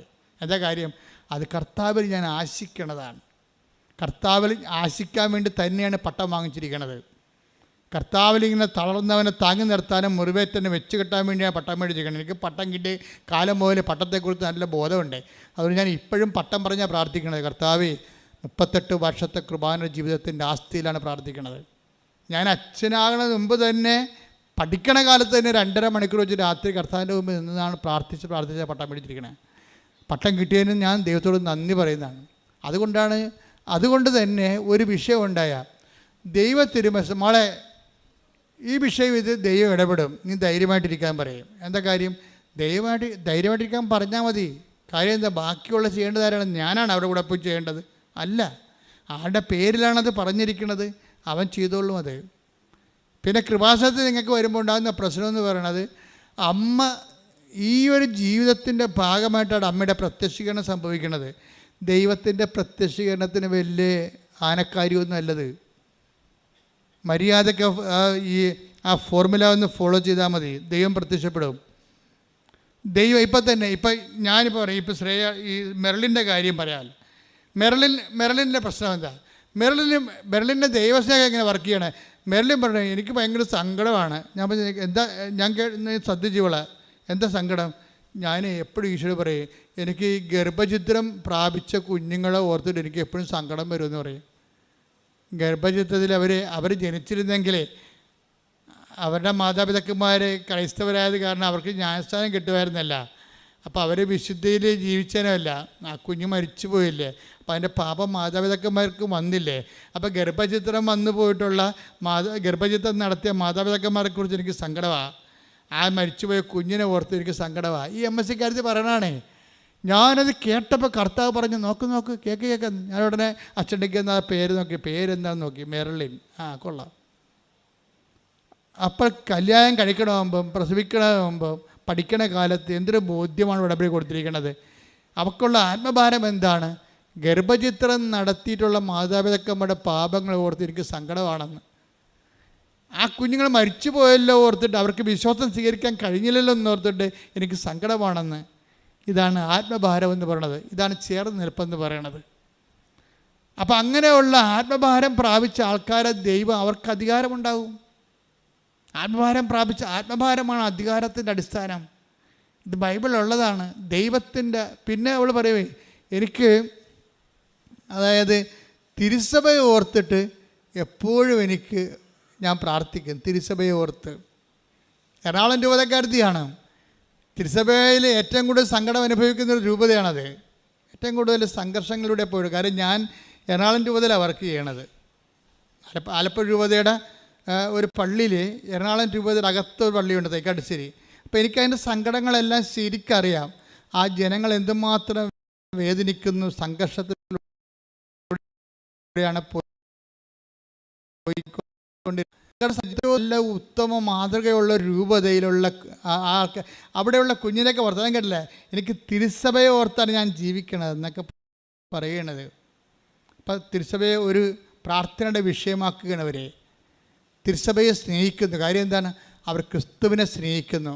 അങ്ങനെ വളർന്നു വരുന്ന സമൂഹത്തിലാണ് ഇതുപോലെയുള്ള ആധ്യാത്മിക വിവാദങ്ങളൊക്കെ ഉണ്ടാകുമ്പോൾ നമുക്ക് സങ്കടം വരും ശരിക്കും.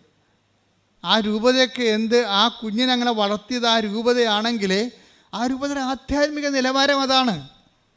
അതിനകത്ത് എന്താ സംശയം? ഒരു ഓട്ടോറിക്ഷക്കാരന് ഇപ്പോഴും കാരുണ്യ പ്രവർത്തികൾ ചെയ്യുന്നതിന് 40 വർഷം വേദപാഠം പഠിപ്പിക്കാൻ വേണ്ടി അഭിമാനത്തോടെ പറയുമ്പോൾ ആ ഒരു ഓട്ടോറിക്ഷക്കാരന് ആധ്യാത്മികമായിട്ട് കർത്താവിൻ്റെ സുവിശേഷ വേല ചെയ്യാൻ വേണ്ടി ഒരുക്കിയിട്ടുണ്ടെങ്കിൽ അത് രൂപത്തിലുള്ള ആധ്യാത്മിക പൈതൃകത്തിൻ്റെ ശക്തിയാണത്. അതുകൊണ്ട് തന്നെയാണ് ഇവരെന്താ പറയണത്, രൂപത, അതായത് തിരുസഭയെ, രൂപതയെന്നല്ല അവൾ പറയണത്, തിരുസഭയെ ഓർത്തുകൊണ്ട് ഞാൻ പ്രാർത്ഥിക്കുമെന്നാണ്. ഇതൊക്കെ ആരെങ്കിലും ചോദിച്ചിട്ടോ പറഞ്ഞിട്ടോ തല്ലിപ്പഴിപ്പിച്ചിട്ടോ പറയണതാണ്, സ്വന്തമായിട്ട് ആത്മാവിൽ നിന്ന് പറയണതാണ്. അപ്പോൾ എനിക്ക് അഭിമാനം തോന്നി. എന്താ കാര്യം? ഒരു ഉടമ്പടി ഒരു യുവതയെ കൊണ്ടുപോയി എത്തിക്കുന്ന സാക്ഷ്യ ജീവിതമല്ലേ. This is consecrated life. ഇത് സാക്ഷ്യ ജീവിതമാണിത്. പ്രാർത്ഥിക്കുക, കർത്താവായ ദൈവമേ, കർത്താവായ ദൈവമേ, ഇതുപോലുള്ള സാക്ഷ്യ ജീവിതത്തിലേക്ക്, ഇതുപോലുള്ള സാക്ഷ്യ ജീവിതത്തിലേക്ക് ഉടമ്പടിയിലൂടെ ഞങ്ങളെ എല്ലാവരെയും വളർത്തണമേ. ശ്രദ്ധിക്കട്ടെ. ഹല്ലേലൂയ. എന്താ അച്ഛൻ എങ്ങോട്ടാ പോകണമെന്ന് നിങ്ങൾക്ക് മനസ്സിലായില്ല. അതായത് ഒരു വ്യക്തി ചേർന്ന് നിൽക്കുകയാണ്. അപ്പൻ്റെ പത്രം സ്വന്തമായിട്ട് കൊണ്ടു നടന്ന് കൊടുത്തിരുന്ന അപ്പനും മകളും കൂടിയാണ് ഒരിക്കൽ സുവിശേഷ വേല ചെയ്തത്. ഇപ്പോഴെന്ത് ചെയ്ത് അപ്പൻ്റെ സുവിശേഷ വേല ചെയ്യുന്നു, മകൾ ഉടമ്പടി എടുത്തിട്ട് അവളുടെ സുവിശേഷ വേല ചെയ്യുന്നു. മെർലിൻ പറയണത്, എനിക്ക് ആൾക്കാരെ വലിയ തോതിൽ കൺവിൻസ് ചെയ്യാൻ അറിയത്തില്ല, എനിക്ക് അത്രയും ഉള്ളൊരു വാഗ്പാഠവുമില്ല.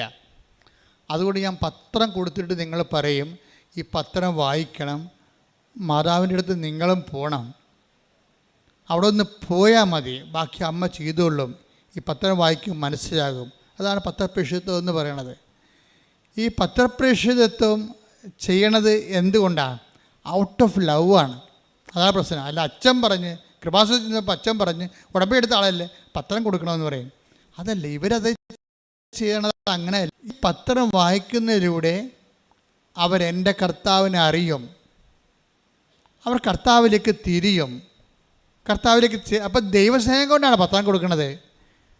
പത്രപ്രേക്ഷ പ്രവർത്തനം കൊണ്ട് ദൈവസ്നേഹത്തിൻ്റെ പ്രവർത്തനമാണ്. അപ്പം ദൈവസ്നേഹം ഉള്ളവർക്ക് ഉടമ്പടി ആ സ്നേഹം ഉത്തരവാദിത്വത്തോടെ പ്രവർത്തിക്കാനുള്ള ഒരു പ്രത്യേക കാലാവസ്ഥകളും തരും. ചെയ്യണത് നിയതമായ രീതിയിൽ ചെയ്യണം, അതുപോലെ തന്നെ സമയബന്ധിതമായി ചെയ്യണം. അപ്പോൾ ഉത്തരവാദിത്തമായി. എപ്പോഴെങ്കിലും ചെയ്താൽ ആർക്കാണ് വേണ്ടി വെക്കാതിരിക്കണമല്ല, ഉത്തരവാദിത്തോടെ ചെയ്യണം. ഉത്തരവാദിത്തോടെ ദൈവസ്നേഹമാണ് ഉടമ്പടി പ്രൊമോട്ട് ചെയ്യണത്. റെസ്പോൺസിബിൾ പാരൻഹുഡ് പോലെ റെസ്പോൺസിബിൾ സ്പിരിച്വൽ ലൈഫ്. ഇപ്പോൾ റെസ്പോൺസിബിൾ സ്പിരിച്വൽ ലൈഫിലേക്ക് നിങ്ങൾ വരുമ്പോൾ എന്നാ പറ്റണത്? ദൈവവും റെസ്പോൺസിബിളാകും. ഒരു ദിവസം മെറിലിൻ്റെ അമ്മ, അപ്പനും അമ്മയും കുടുംബം മൊത്തം ഉടമ്പടിയിലാണല്ലോ. അപ്പം മെറിലിൻ്റെ അമ്മ ചുമ്മാ വീട്ടിലിരുന്ന് പറയണേ, ഊണൊക്കെ കഴിഞ്ഞപ്പോൾ അപ്പനും അമ്മയും മക്കളും ഭാര്യയും ഭർത്താവും എല്ലാം കൂടി ഇരിക്കുകയും പറയുമ്പോൾ, ഇന്ന് ഞാൻ സിൽവർ ഗ്രേയിൽ അമ്മനെ കണ്ടു കേട്ടോ എന്ന് പറയും. ഇന്ന് ഞാൻ സിൽവർ ഗ്രേയിൽ അമ്മനെ കണ്ടു കേട്ടോ എന്ന് പറയും. അപ്പം മെറിലിനത് കേട്ട് ഞാൻ പറഞ്ഞ് ഓക്കെ, ഇപ്പോൾ ഈഗർനെസ്സായി. അവളുടെ അമ്മ സിൽവർ ഗ്രേയിൽ മാതാവിനെ കണ്ടെന്ന് പറയുകയാണ്. അപ്പോൾ മെറിലിന് ഈഗർനെസ്സായി. മെറിലിന് ചോദിച്ച്, അമ്മ എപ്പോഴാണ് കൃപാസനം മാതാവിനെ കണ്ടത്? അപ്പോൾ അമ്മ പറയും, ഞാൻ പള്ളിയിൽ അച്ഛൻ കുർബാന അർപ്പിക്കുന്നതിന് മുമ്പ് 10 മിനിറ്റില്ലായിരുന്നു. അപ്പം ഞാൻ പ്രാർത്ഥിച്ചുകൊണ്ടിരുന്ന സമയത്ത് അമ്മ സിൽവർ ഗ്രേയിൽ എൻ്റെ മുമ്പിൽ കൂടി പാസ് ചെയ്തെന്ന് പറയും. ഇവളുടനെ കരയണ പോലെയാകും. കാര്യം അവൾ പറയും, ഞാനും ആ സമയത്ത് അമ്മയെ കണ്ടെന്ന് പറയും. അതാണ് വ്യത്യാസം. ഞാനും അതേ സമയത്ത് ഞാനും ആ 10 മിനിറ്റ് അമ്മയുടെ കൂടെ ഇരുന്ന് പ്രാർത്ഥിക്കുമ്പോൾ എൻ്റെ മുമ്പിൽ കൂടി കൃപാസനം മാതാവ് പോയി. ഞാനിത് ശരിയാണോ തെറ്റാണോ എന്ന് അറിയാൻ പാലാതെ ഇരിക്കുമ്പോഴാണ് ഇപ്പോൾ അമ്മ പറയണത്. അമ്മയും മകളും ഒരേ സമയം തന്നെ കൃപാസനം മാതാവിൻ്റെ പ്രത്യക്ഷീകരണം അനുഭവിക്കുകയാണ്. ജോസഫ് അച്ഛൻ കണ്ട സിൽവരഗിരിയിലെ കൃപാസനം മാതാവിനെ ഇന്ന് ജനലക്ഷങ്ങൾ കണ്ടുകൊണ്ടിരിക്കുകയാണ്. അതാണ് കൃപാസന പ്രത്യക്ഷീകരണത്തിൻ്റെ പ്രത്യേകത. ഒരു പ്രത്യക്ഷീകരണം, ഇപ്പോൾ മജ്ജിക്കുറയിലൊരു പ്രത്യക്ഷീകരണമുണ്ട്, അത് റെക്കർ ചെയ്യുന്നുണ്ട് ആ സ്പോട്ടിൽ. പക്ഷേ ഇത് ലോകം മുഴുവനുമാണ് റെക്കർ ചെയ്യണത്. ആരെല്ലാം ഉടമ്പടി ജീവിതത്തിലേക്ക് വന്നോ, ആ ഉടമ്പടി സത്യസന്ധമായിട്ട് അനുഷ്ഠിക്കുന്നുണ്ടോ, അതിൽ ഉടനെ പ്രസൻസ് ഫീൽ ചെയ്യും. നിങ്ങൾക്ക് അമ്മയെ കാണാൻ പറ്റും. എൻ്റെ അർത്ഥം എന്താണ്? വല്ലപ്പോഴും കൂടി അമ്മ സ്വപ്നത്തിലും ദർശനത്തിലും ചിലപ്പോൾ നേരെയും ഒക്കെ പാസ് ചെയ്യുന്നതിൻ്റെ കാരണം എന്താണ്? എൻ്റെ മകളെ, എൻ്റെ മകനെ എന്ത് സംഭവിച്ചോട്ടെ, ധൈര്യമായിരിക്കും, ഞാനിവിടെ നിൻ്റെ പരിസരത്ത് തന്നെ ഉണ്ട്, നീ മുന്നോട്ട് പോകാൻ പറയണതാ. നമുക്ക് ധൈര്യം തരണോണ്ടാണ് ഈ ഇതിനകത്ത് വരുന്നൊരു പ്രശ്നം. ഉടമ്പടി പോലെ ഇതുപോലെ ദൈവത്തിൻ്റെ പ്രത്യക്ഷീകരണം ജനകീയമായിട്ടുള്ള വേറെ ഒരു പദ്ധതിയില്ല. കാര്യം എല്ലാവരും പറയുന്നുണ്ട്, ക്രിസ്ത്യൻസും നോൺ ക്രിസ്ത്യൻസും എല്ലാവരും പറയുന്നുണ്ടതല്ല. അമ്മയെ കണ്ട കാര്യം അവൾ പറയും, വ്യത്യസ്തമായ രീതിയിൽ അവർ കാണുന്നതിന് കുഴപ്പമില്ല. എന്ന് വെച്ചാൽ അതിന് ഉടമ്പടി ഫോർമുല, അതിൽ 2 കാര്യങ്ങളുണ്ട്. അത് കറക്റ്റാണെങ്കിൽ പ്രസൻസ് ഓട്ടോമാറ്റിക്കായിട്ട് ഉണ്ടാവും. എന്താ കാര്യം? അതെന്ന് പറയുന്നത് ലൂക്കാ സുവിശേഷം 7:5. ലൂക്ക 7:5. എന്തെന്നാൽ അവൻ നമ്മുടെ ജനത്തെ സ്നേഹിക്കുന്നു, നമുക്ക് ഒരു സിനഗോഗ് പണിയിച്ചു തരികയും ചെയ്തിട്ടുണ്ട്. യേശു അവരോടൊപ്പം പുറപ്പെട്ടു. പെട്ടില്ല. അതിനകത്തെ വചനം ഏതാണ്? യേശു പറഞ്ഞേ, യേശു അവരോടൊപ്പം പുറപ്പെട്ടു. അതാണ് പ്രസൻസ് എന്ന് പറയണത്. ദൈവം പുറപ്പെട്ടു വന്ന് നമ്മുടെ കൂടെ നിൽക്കുന്നതിന് എന്ത് ചെയ്യണം? 2 കാര്യങ്ങൾ ചെയ്താൽ മതി. ലൂക്ക 7:5 വർക്കൗട്ട് ചെയ്താൽ മതി. ഒരു ശതാധിപനാണ്, ഒരു നോൺ ക്രിസ്ത്യനാണ്, അത് നോൺ ജൂ ആണ്. അയാൾ ജൂ ഒന്നുമല്ല, യേശുവിൻ്റെ വംശത്തിലുമല്ല, സമുദായത്തിലുമല്ല, വിശ്വാസത്തിലുമല്ല. ആ ശതാധിപൻ വന്ന് യേശുവിനെ കാണണമെന്ന് പറയുമ്പോൾ യഹൂദ പ്രമാണികൾ അയാളെ ഇൻട്രൊഡ്യൂസ് ചെയ്യുന്നുണ്ട്. യഹൂദ പ്രമാണികൾ വന്നിട്ട് ഈ ശതാധിപൻ ഇൻട്രൊഡ്യൂസ് ചെയ്യുന്നത് 2 കാര്യമാണ്. എന്താണ്? ഒന്ന്, ഈ ശതാധിപൻ ആരാണ്? റോമക്കാരനാണ്. പക്ഷെ എന്താണ് അവനുള്ള ഗുണം? എന്താണ്? അവൻ നമ്മുടെ ജനത്തെ സ്നേഹിക്കുന്നു. പറഞ്ഞേ, അവൻ നമ്മുടെ ജനത്തെ സ്നേഹിക്കുന്നു. രണ്ടാമത്തെ എന്താണ്? അവനൊരു സിനഗോഗ് നമുക്ക് വേണ്ടി പണിതു തരികയും ചെയ്തിട്ടുണ്ട്. അപ്പൊ അത് കേട്ടപ്പോൾ ശരിയാണ് എന്നാ റിപ്പോർട്ട് കാണണ്ടെന്ന് ഈശോ പറഞ്ഞില്ല. അതിൻ്റെ കടലാസ് കാണണ്ടെന്ന് ഈശോ പറഞ്ഞില്ല. അതിൻ്റെ രേഖ കാണണമെന്ന് ഈശോ പറഞ്ഞില്ല. രേഖയൊക്കെ ഈശോയുടെ മനസ്സിലുണ്ട്. നമ്മൾ എന്തെങ്കിലും ചെയ്താൽ അത് അപ്പം തന്നെ ദൈവത്തിൻ്റെ മനസ്സിൽ രേഖയായിട്ട് മാറും. എന്നിട്ട് എന്താണ്? അവൻ അവരോടൊപ്പം പോയെന്നാണ് പറയണത്. ഉടമ്പടി നിങ്ങൾ 2 കാര്യങ്ങൾ ചെയ്യാമെന്ന്. ദൈവം നിങ്ങളുടെ കൂടെ വരാനുള്ള പ്രസൻസിൻ്റെ കാരണം ഒന്ന്, അവൻ നമ്മുടെ ജനത്തെ സ്നേഹിക്കുന്നു. അതാണ്, അത് ഉറപ്പ് വരുത്തണം. നിങ്ങളുടെ കുടുംബത്തിലുള്ള ആൾക്കാർ സ്നേഹിക്കുന്ന കാര്യമല്ല പറയണത്. ദൈവത്തിൻ്റെ ജനത്തെ സ്നേഹിക്കണം. അതാരായാലും. അപ്പോൾ ആ ഓട്ടോറിക്ഷക്കാരൻ പറഞ്ഞത് എന്താണ് പറഞ്ഞത്? ഞാൻ ചോറ് കെട്ടി ഉച്ചയ്ക്ക് ചോറെടുക്കുമ്പോൾ ഒരമ്മ വഴിവെക്കിരിക്കുന്നുണ്ട്, ഞാൻ ഒരു ചോറ് അവർക്ക് കെട്ടിക്കൊണ്ട് പോകും. അതാണ് ജനത്തെ സ്നേഹിക്കണമെന്ന് പറയണത്. അല്ലാതെ നിങ്ങൾ വീട്ടിൽ ഇരുന്നുകൊണ്ട് പ്രത്യക്ഷീകരണ പ്രാർത്ഥന ചെയ്താൽ ഉടമ്പടി ക്രാക്കാകത്തില്ല. ഇത് ജനകീയമായിട്ടുള്ള സംഭവമാണ്. ജനത്തെ സ്നേഹിക്കണം. ഇപ്പോൾ മെറിലെന്താ പറയണത്? എനിക്ക് ഭയങ്കര സങ്കടമാണ്, ഞാൻ തിരുസഭയെ സ്നേഹിക്കുന്നു. അതാണ് തിരുസഭയെ സ്നേഹിക്കണം എന്ന് പറയണത്. ഈ തിരുസഭയെ സ്നേഹിക്കുന്നു. പിന്നെ എന്താണ് അവൾ പറയണത്? അതായത് എനിക്ക് ഈ ഗർഭചിത്രമൊക്കെ സംഭവിക്കുമ്പോൾ ആ മാതാപിതാക്കന്മാരെ ഓർത്തിടും എനിക്ക് സങ്കടം വരും. അവർ പാപത്തിലായല്ലോ എന്ന്. പിന്നെ സങ്കടം വരും, ആ കുഞ്ഞുങ്ങൾ മരിച്ചു പോയല്ലോ, അവർക്ക് വിശ്വാസം സ്വീകരിക്കാൻ കഴിഞ്ഞില്ലല്ലോ, സങ്കടം വരും. അതാണ് ജനത്തെ സ്നേഹിക്കണം എന്ന് പറയണത്. ഈ ജനത്തെ സ്നേഹിച്ച് കഴിഞ്ഞാൽ പിന്നെന്താണ്? അവൻ നമുക്കൊരു സിനഗോഗ് പണി ചെയ്യുകയും ചെയ്തിട്ടുണ്ട്. സിനഗോഗ് എന്ന് പറയുന്നത് എന്താ? പ്രാർത്ഥനാലയമാണ്, കർത്താവിൻ്റെ ആലയമാണ്. കർത്താവിൻ്റെ ആലയം ആരുടെ ഹൃദയത്തിൽ നിങ്ങൾ പണിയുന്നുവോ? ഇപ്പം നിങ്ങൾ ക്രിസ്തുവിനെക്കുറിച്ച് പറയുന്നു, പത്രം കൊടുത്തിട്ട് സംസാരിക്കുന്നു, മാതാവിനെക്കുറിച്ച് പറയുന്നു, വണ്ടിയിലിരുന്ന് വിമാനത്തിലിരുന്ന് പറയുന്നു, ട്രെയിനിലിരുന്ന് പറയുന്നു, ബസ്സിലിരുന്ന് പറയുന്നു, പള്ളിയിൽ പോകുമ്പോൾ പറയുന്നു, അപ്പോഴെല്ലാം നിങ്ങൾ സിനഗോഗ് പണിയുകയാണ് ചെയ്യണത്. ഒരു പ്രാർത്ഥനാലയം ഒരു മനുഷ്യൻ്റെ ഹൃദയത്തിൽ പണിയുകയാണ് ചെയ്യണത്. മനസ്സിലായില്ലേ? അത് നിങ്ങൾ ഓർക്കണം. നിങ്ങളൊരു വ്യക്തിയോട് ear to ear mouth mouth evangelisation നടത്തുമ്പോൾ actually what you are doing, നിങ്ങൾ എന്താ ചെയ്യണത്? നിങ്ങൾ അവിടെ ഹൃദയത്തിൽ ഒരു പ്രാർത്ഥനാലയം പണിയുകയാണ്. ആ ഹൃദയത്തിൽ പ്രാർത്ഥനാലയം പണിയുകയും ജനത്തെ സ്നേഹിക്കുകയും ചെയ്യുമ്പോൾ എന്താ സംഭവിക്കണത്? നെറ്റ് ഇഫക്റ്റ് എന്താണ്? യേശു അവരോടൊപ്പം പുറപ്പെട്ടു. പ്രസൻസാണ് പിന്നെ വരണത്, പ്രസൻസാണ്. അപ്പോൾ ദൈവത്തിൻ്റെ സാന്നിധ്യം എന്ന് പറയണത് ഒരു കിട്ടാക്കനിയല്ല, ഒരു ബാലികയില മലയുമല്ലത്. അതെന്താ സംഭവം? അത് നീ ഉടമ്പടിയിലൂടെ ഉത്തരവാദിത്വമുള്ള ദൈവസ്നേഹം വ്യക്തികളെ, സഭയെ സ്നേഹിക്കാൻ തുടങ്ങിയാൽ, സമൂഹത്തെ സ്നേഹിക്കാൻ തുടങ്ങിയാൽ, യേശുവിൻ്റെ പേരിലായിരിക്കണം സ്നേഹിക്കാൻ തുടങ്ങിക്കഴിഞ്ഞാൽ അതേസമയം തന്നെ നമ്മൾക്ക് ദൈവത്തിൻ്റെ പ്രസൻസിൽ നമ്മൾ ജീവിക്കും. പ്രസൻസിൽ വന്നു കഴിഞ്ഞാൽ പിന്നെ എന്തായിരിക്കും? നിങ്ങളായിരിക്കില്ല, നിങ്ങൾ വസിക്കുന്ന പരിശുദ്ധാത്മാവായിരിക്കും നിങ്ങൾ വഴി സംസാരിക്കുന്നത്. 12 എടുത്ത് ശ്രുതികട ഹല്ലേലൂയ. ലൂക്ക 12 ഹല്ലേലൂയ ഹല്ലേലൂയ ഹല്ലേലൂയ ഹല്ലേലൂയ. യേശുവേ നന്ദി. ഹല്ലേലൂയ ഹല്ലേലൂയ ഹല്ലേലൂയ ഹല്ലേലൂയ. ലൂക്ക 12:12 എന്താണ് പറയേണ്ടതെന്ന് പറഞ്ഞ എന്താണ് പറയേണ്ടതെന്ന് ആ സമയത്ത് പരിശുദ്ധാത്മാവ് നിങ്ങളെ പഠിപ്പിക്കും. അതായത് പ്രസൻസ് കഴിഞ്ഞാൽ നമ്മുടെ ഉള്ളിൽ ദൈവത്തിൻ്റെ പ്രസൻസ് വന്നു കഴിഞ്ഞാൽ പിന്നെ എഴുതേണ്ടത് എന്താണ്, പറയേണ്ടത് എന്താണ്, ചെയ്യേണ്ടത് എന്താണ്, എങ്ങോട്ടാണ് യാത്ര ചെയ്യേണ്ടത്, എല്ലാം ഗിവണാണ്. അതാണ് നിങ്ങൾ നടക്കേണ്ട വഴി. നിങ്ങളുടെ മുഖത്ത് നോക്കി take the word of God. 32:8 സങ്കീർത്തനം. ശ്രുതികട ഹല്ലേലൂയ ഹല്ലേലൂയ ഹല്ലേലൂയ. യേശുവേ നന്ദി. ഹല്ലേലൂയ ഹല്ലേലൂയ ഹല്ലേലൂയ ഹല്ലേലൂയ. സങ്കീർത്തനങ്ങൾ 32:8 ഞാൻ നിന്നെ ഉപദേശിക്കാം, നീ നടക്കേണ്ട വഴി കാണിച്ചു തരാം, ഞാൻ നിന്റെ മേൽ ദൃഷ്ടിയുറപ്പിച്ച് നിന്നെ ഉപദേശിക്കാം. അപ്പോഴേ ദൈവമായിട്ട് നമ്മൾ സിങ്കായി കഴിഞ്ഞാലേ പിന്നെന്ത് പറ്റും? പ്രസൻസ് ഫീൽ ചെയ്യും. പിന്നെ നമ്മൾ പോകുന്ന സ്ഥലത്തെല്ലാം ദൈവം ഉണ്ടാവും. സങ്കീർത്തനം 32:8 വർക്ക് ചെയ്യും. നിൻ്റെ മുഖത്ത് നോക്കിയാൽ നിന്നെ ഉപദേശിക്കും, നടക്കേണ്ട വഴിയാണെന്ന് പറഞ്ഞു തരുമെന്ന്. അപ്പോൾ ഈ MSCക്ക് തോക്കുമെന്നൊക്കെ മനസ്സിലായി. അവളത് പഠനം അത്രയ്ക്ക് ശരിയാണില്ല. അപ്പോൾ പപ്പയുടെ ഉടമ്പടിയിലാണ് ഇപ്പോൾ അവളെ ജീവിക്കണത്, മെറലിൻ ജീവിക്കണത്.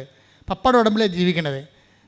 അപ്പോൾ അമ്മ പറഞ്ഞു, എടി ഇപ്പോൾ വിദ്യാർത്ഥികൾക്ക് അവിടെ ഉടമ്പടി എടുക്കാമെന്ന് അച്ഛൻ പറഞ്ഞായിരുന്നില്ല, നിനക്ക് പോയി നിൻ്റെ ഉടമ്പടി എടുക്കാൻ പാടില്ലേ? അപ്പം നോക്കിയാൽ അവൾ നോക്കിയപ്പോൾ ശരിയാണ്, ഈ ഉടമ്പടി MSc ക്രാക്ക് ചെയ്യാൻ പറ്റണില്ല. അപ്പോൾ എന്നാലും ഇനി ഞാൻ ഉടമ്പടി എടുത്തിട്ട് എംപവർ ചെയ്യാമെന്ന് പറഞ്ഞ് അവൾ ഇവിടെ വരും. ഇവിടെ വരുമ്പോൾ അവൾ MSc അവളെ പറഞ്ഞ് എനിക്കൊരു മിനിമം എനിക്ക് മാർക്ക് കിട്ടി ജയിച്ചാൽ മതി എന്ന് പറയും. അപ്പോൾ അവൾ നിയോഗം എഴുതിക്കൊണ്ടിരിക്കുകയാണ് ഇവിടെ. അപ്പോൾ അവളുടെ ചരിത്രം പ്രീഹിസ്റ്ററി അമ്മയ്ക്ക് അറിയാമല്ലോ. നിയോഗം എഴുതിക്കൊണ്ടിരിക്കണം, MSCക്ക് ജയിക്കണം, അതാണ് നിയോഗം. ഉടനെ അമ്മ അവൾ നടക്കേണ്ട വഴി അവളുടെ മുഖത്ത് നോക്കി പറയണം, എടി അവിടെ 3ാം റാങ്ക് എഴുതാൻ പറയും. നിങ്ങൾ സാക്ഷ്യം നമ്മൾ ഞെട്ടിപ്പോയി സംഭവം. നിയോഗം എഴുതിക്കൊണ്ടിരിക്കാൻ പറയാം, നീ 3ാം റാങ്ക് നീ ജയിക്കണമെന്നല്ല, നീ 3ാം റാങ്ക് എഴുതാൻ പറയും. അവൾ ഉടനെ ഇവിടെ എഴുതി വെച്ച് 3ാം റാങ്ക് എഴുതി വെക്കും. സ്വപ്നം പോലും കാണാമ്പോൾ സാധനം റിസൾട്ട് വന്നപ്പോൾ MSCക്ക് 3ാം റാങ്ക് പോരെ. അവിടെ റിസൾട്ട് വന്നപ്പോൾ MSCക്ക് 3ാം റാങ്ക്. നീ നടക്കേണ്ട വഴി നിൻ്റെ മുഖത്ത് നോക്കി ഞാൻ നിന്നെ ഉപദേശിക്കും. പ്രസൻസാണ്. എന്താ കാര്യം? അവർ ദൈവത്തെ സ്നേഹിക്കുന്നു, അവർ സ്നേഹമൊക്കെ പണിയുന്നു. അവിടെ ജോലി ദൈവത്തിൻ്റെ ജോലിയാണ്. ദൈവത്തിൻ്റെ ജോലി ചെയ്യുമ്പോൾ നമ്മളുടെ ജോലി ആര് ചെയ്യും? ദൈവം ചെയ്തുകൊണ്ടിരിക്കും. നിങ്ങളൊന്ന് ചിന്തിച്ചു, ഈ സാക്ഷ്യം കണ്ടായി ഒരു MSc സ്റ്റുഡൻസിനെ അവൾക്ക് തോക്കുമെന്ന് കണ്ടിട്ട് അവളുടെ കയ്യിൽ നിന്ന് പോയെന്ന് കണ്ടപ്പോൾ അവൾ നിയോഗം എഴുതാൻ വേണ്ടി വന്നപ്പോൾ ജയിക്കണേ വല്ലപാടൊന്നും ജയിച്ചു കിട്ടണേ അമ്മയെന്ന് എഴുതുമ്പോൾ അമ്മ നേരിട്ട് ഇടപെട്ട് പറഞ്ഞാൽ അവിടെ 3ാം റാങ്ക് എഴുതി വെക്കാൻ പറയും. ഉടനെ ഇവിടെ 3ാം റാങ്ക് എഴുതി വെക്കും. അത് വെറുതെ എഴുതണം, ആകാശത്ത് എഴുതണതാണ്. പക്ഷേ പിന്നെ പേപ്പർ നോക്കണതും ക്വസ്റ്റ്യൻ ഇടണതൊക്കെ എല്ലാം വേറെ ഡിപ്പാർട്ട്മെൻറ്റൊക്കെ ചേഞ്ച് ചെയ്ത് എന്നിട്ടെന്താ ചെയ്യണത്? റിസൾട്ട് വരുമ്പോൾ 3ാം റാങ്കാണ്. അവൾ അപ്പം തന്നെ ഇടവക ദേവാലയത്തിൽ പോയി വെറുതെ കരഞ്ഞുകൊണ്ടിരുന്നു. ദൈവം എന്ന് പറയണത് ഇതുപോലെയാണ് അവസ്ഥയാണ്. നിങ്ങളിപ്പോഴും വരണ ഒരു ടേസ്റ്റിംഗ് പീരീഡിലാണ് കിടക്കണത്. നിങ്ങൾ പലരും ടേസ്റ്റ് ചെയ്ത്, ഇപ്പം നമ്മൾ അലുവയൊക്കെ വാങ്ങിക്കാൻ നേരത്ത് അലുവക്കാരൻ ഒരു വെട്ടിയിട്ടൊരു കഷ്ണം തരത്തില്ല, തിന്ന് നോക്കാൻ പറയല്ലേ. അവനെ കൊണ്ട് നമ്മളവിടെ നിന്നിട്ട് തീറ്റിക്കും. ചില പാർട്ടിക്ക് ഒരു സ്വഭാവമുണ്ട്, ഈ അലുവ എല്ലാ കടയിലും പോകും, ടേസ്റ്റ് എടുക്കും, അവൻ നിന്നിട്ട് വയറും നിറച്ച് വീട്ടിൽ പോകും. അങ്ങനെയുള്ള ടേസ്റ്റ് തൊഴിലാളിയുണ്ട്. വെച്ച് കഴിഞ്ഞാൽ എല്ലാ അലുവ കടയിലും ചെല്ലുമ്പോൾ, ബേക്കറി കടയിൽ ചെല്ലുമ്പോൾ, പെരുന്നാൾ കടല ഉത്സവത്തിൽ ചെല്ലുമ്പോൾ അവരെന്ത് ചെയ്യും? ആ ഉടമ്പടി അലുവ പല കളറിലിരിക്കുകയാണ്. അപ്പോൾ ഉടനെ ഒരാളെ ചെറിയ വെട്ടി കൊടുത്ത് കഴിച്ചോ, ഇതാണ് അടിപൊളിയാണ്, കോഴിക്കോടനാണെന്നൊക്കെ പറയും. ഉടനെ ഇവൻ അവിടെ നിന്ന് കഴിക്കും.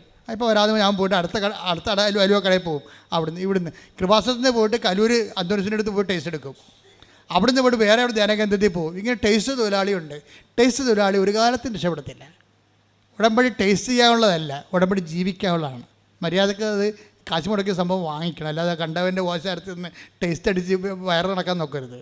കാര്യം പറഞ്ഞപ്പോൾ എല്ലാം മനസ്സിലായില്ല നിങ്ങൾക്ക്? പല ആൾക്കാരും ഉടമ്പടി ടേസ്റ്റ് എടുക്കുന്ന ആൾക്കാരാണ്. എന്നിട്ട് അവർ ഇങ്ങനെ തൊത്തിയും മുടന്തിയും മുക്കിയും മുളിയൊക്കെ ഈ 90 ദിവസം എങ്ങനെയെങ്കിലും ഒന്ന് അവസാനിപ്പിച്ചെടുക്കും.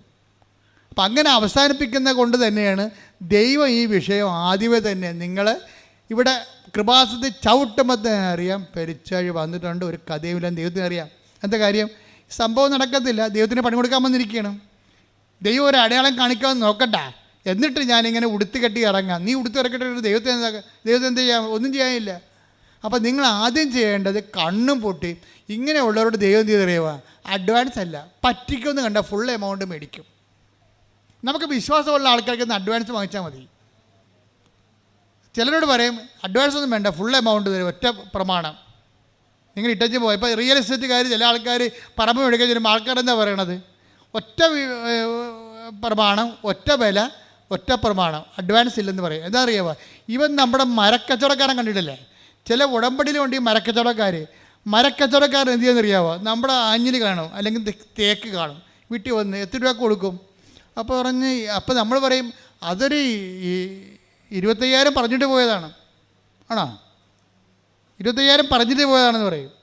അപ്പോൾ ഉടനെ പറയും ഓക്കെ, ആ വിലക്ക് എടുക്കാൻ ഞാൻ തയ്യാറാണെന്ന് പറയും. അപ്പോൾ അത് ഒറ്റയ്ക്കല്ല, പിന്നെ അവർക്ക് കൊടുക്കാൻ പറ്റില്ല. നിങ്ങൾക്ക് എന്നാൽ പറഞ്ഞാൽ 26 പറയും. 26 കൊടുത്തിട്ട് ഉടനെ ഇവർ സമ്മതിക്കും.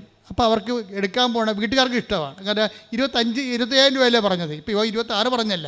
ശരി എന്നാൽ 1000 രൂപ അഡ്വാൻസ് തന്നിട്ട് ഇവനെ കാണത്തില്ല. പിന്നെ അവൻ എന്താ ഉദ്ദേശിക്കണമെന്ന് അറിയാമോ? അവൻ ഈ നമ്മുടെ പറമ്പിൽ നിർത്തിയിട്ട് നമ്മുടെ വെള്ളം കൊണ്ട് നമ്മുടെ വളം കൊണ്ട് ഈ തേക്കിനെ അവൻ 5 കൊല്ലം നിർത്തി വളർത്തും. പോരെ പരിപാടി. ഇവൻ വെട്ടിക്കൊണ്ട് പോകത്തില്ല. ഇവൻ വെട്ടിക്കൊണ്ട് പോകാതെ വെട്ടാവേ ഇപ്പോൾ വരാം, നിങ്ങൾക്ക് 2 റോഡ് വേണം, അവിടെ വീണ്ടും കൊണ്ടുവന്ന് 2 റോഡ് തരും. അപ്പോൾ അതും അഡ്വാൻസാണ്. പിന്നെയും 2 കൊല്ലം നിർത്തും അവൻ നിർത്തി 10 കൊല്ലം കഴിയുമ്പോൾ തേക്ക് വെട്ടത്തുള്ളൂ. എന്താ കാര്യം? അത്രയും നാൾ തേക്ക് നമ്മുടെ മുതുകത്ത് നിർത്തിയിട്ട് അത് വളർത്തും അവൻ. ഉടമ്പടി ചില ആൾക്കാർ ദൈവത്തിന് പണി കൊടുക്കുന്ന ആൾക്കാരുണ്ട്. എന്ന് വെച്ചാൽ ഉടമ്പടി എടുത്തിട്ട് പിന്നെ ഈ ആൾക്കാർ മഷിയോട്ടേക്ക് കാണത്തില്ല, പിന്നെ ഉടമ്പടി ജീവിതമില്ല. ഞാൻ ചോദിച്ചു, ചേച്ചി ഉടമ്പടി എടുത്തിട്ട് പിന്നെ ചേച്ചി എന്ത് ചെയ്ത്? അല്ല, ഞാൻ മകൾക്കൊരു അസുഖമായെന്ന് പറഞ്ഞ് അങ്ങോട്ട് പോയതാണ്, പിന്നെ തിരിച്ചു വന്നപ്പോൾ തിരികെ കാണാനില്ലെന്ന്. അത്രയും ബോധമില്ലാത്ത കന്നുകാലികൾ ഉടമ്പടി എടുക്കുന്നുണ്ട്. അവരെന്തും ആ ഉടമ്പടി എടുത്തിട്ട് ആ തിരികെ കൊണ്ട് വെച്ചിട്ട് മകളെന്തോ അസുഖമായിട്ട് അങ്ങോട്ട് പോയതിനു ശേഷം പിന്നെ വേറെ എന്ത് വീട്ടിൽ പോയി കറങ്ങി തിരിഞ്ഞ് ഒടിഞ്ഞു മടങ്ങി വന്നപ്പോൾ പിന്നെ തിരികെ കാണാനില്ല. ഇങ്ങനെയുള്ള ആൾക്കാരാണ് അഡ്വാൻസ് തൊഴിലാളികളോട് ഉടമ്പടി. നിങ്ങൾ അതുമായിട്ട് ദൈവത്തിൻ്റെ അടുത്ത് നിങ്ങൾ എപ്പോഴും ശ്രദ്ധിക്കേണ്ട കാര്യം, ദൈവത്തിന് പണി കൊടുത്തുകൊണ്ട് ഉടമ്പടി എടുക്കരുത്. തിരിച്ച് പണി വന്നാൽ താങ്ങത്തില്ല. മര്യാദയ്ക്ക് വൃത്തി മെനവായിട്ട് ദൈവസ്നേഹത്തോടെ ഉടമ്പടിക്കാനുള്ള കൃപയ്ക്ക് വേണ്ടി പ്രാർത്ഥിക്കുക. കർത്താവായ ദൈവമേ, ഉടമ്പടി എടുത്ത് സത്യസന്ധമായി സുവിശേഷവിഹിതമായി ജീവിക്കുവാൻ ഞങ്ങൾക്ക് പ്രത്യേക അഭിഷേകം നൽകണമേ. ഹല്ലേലൂയ.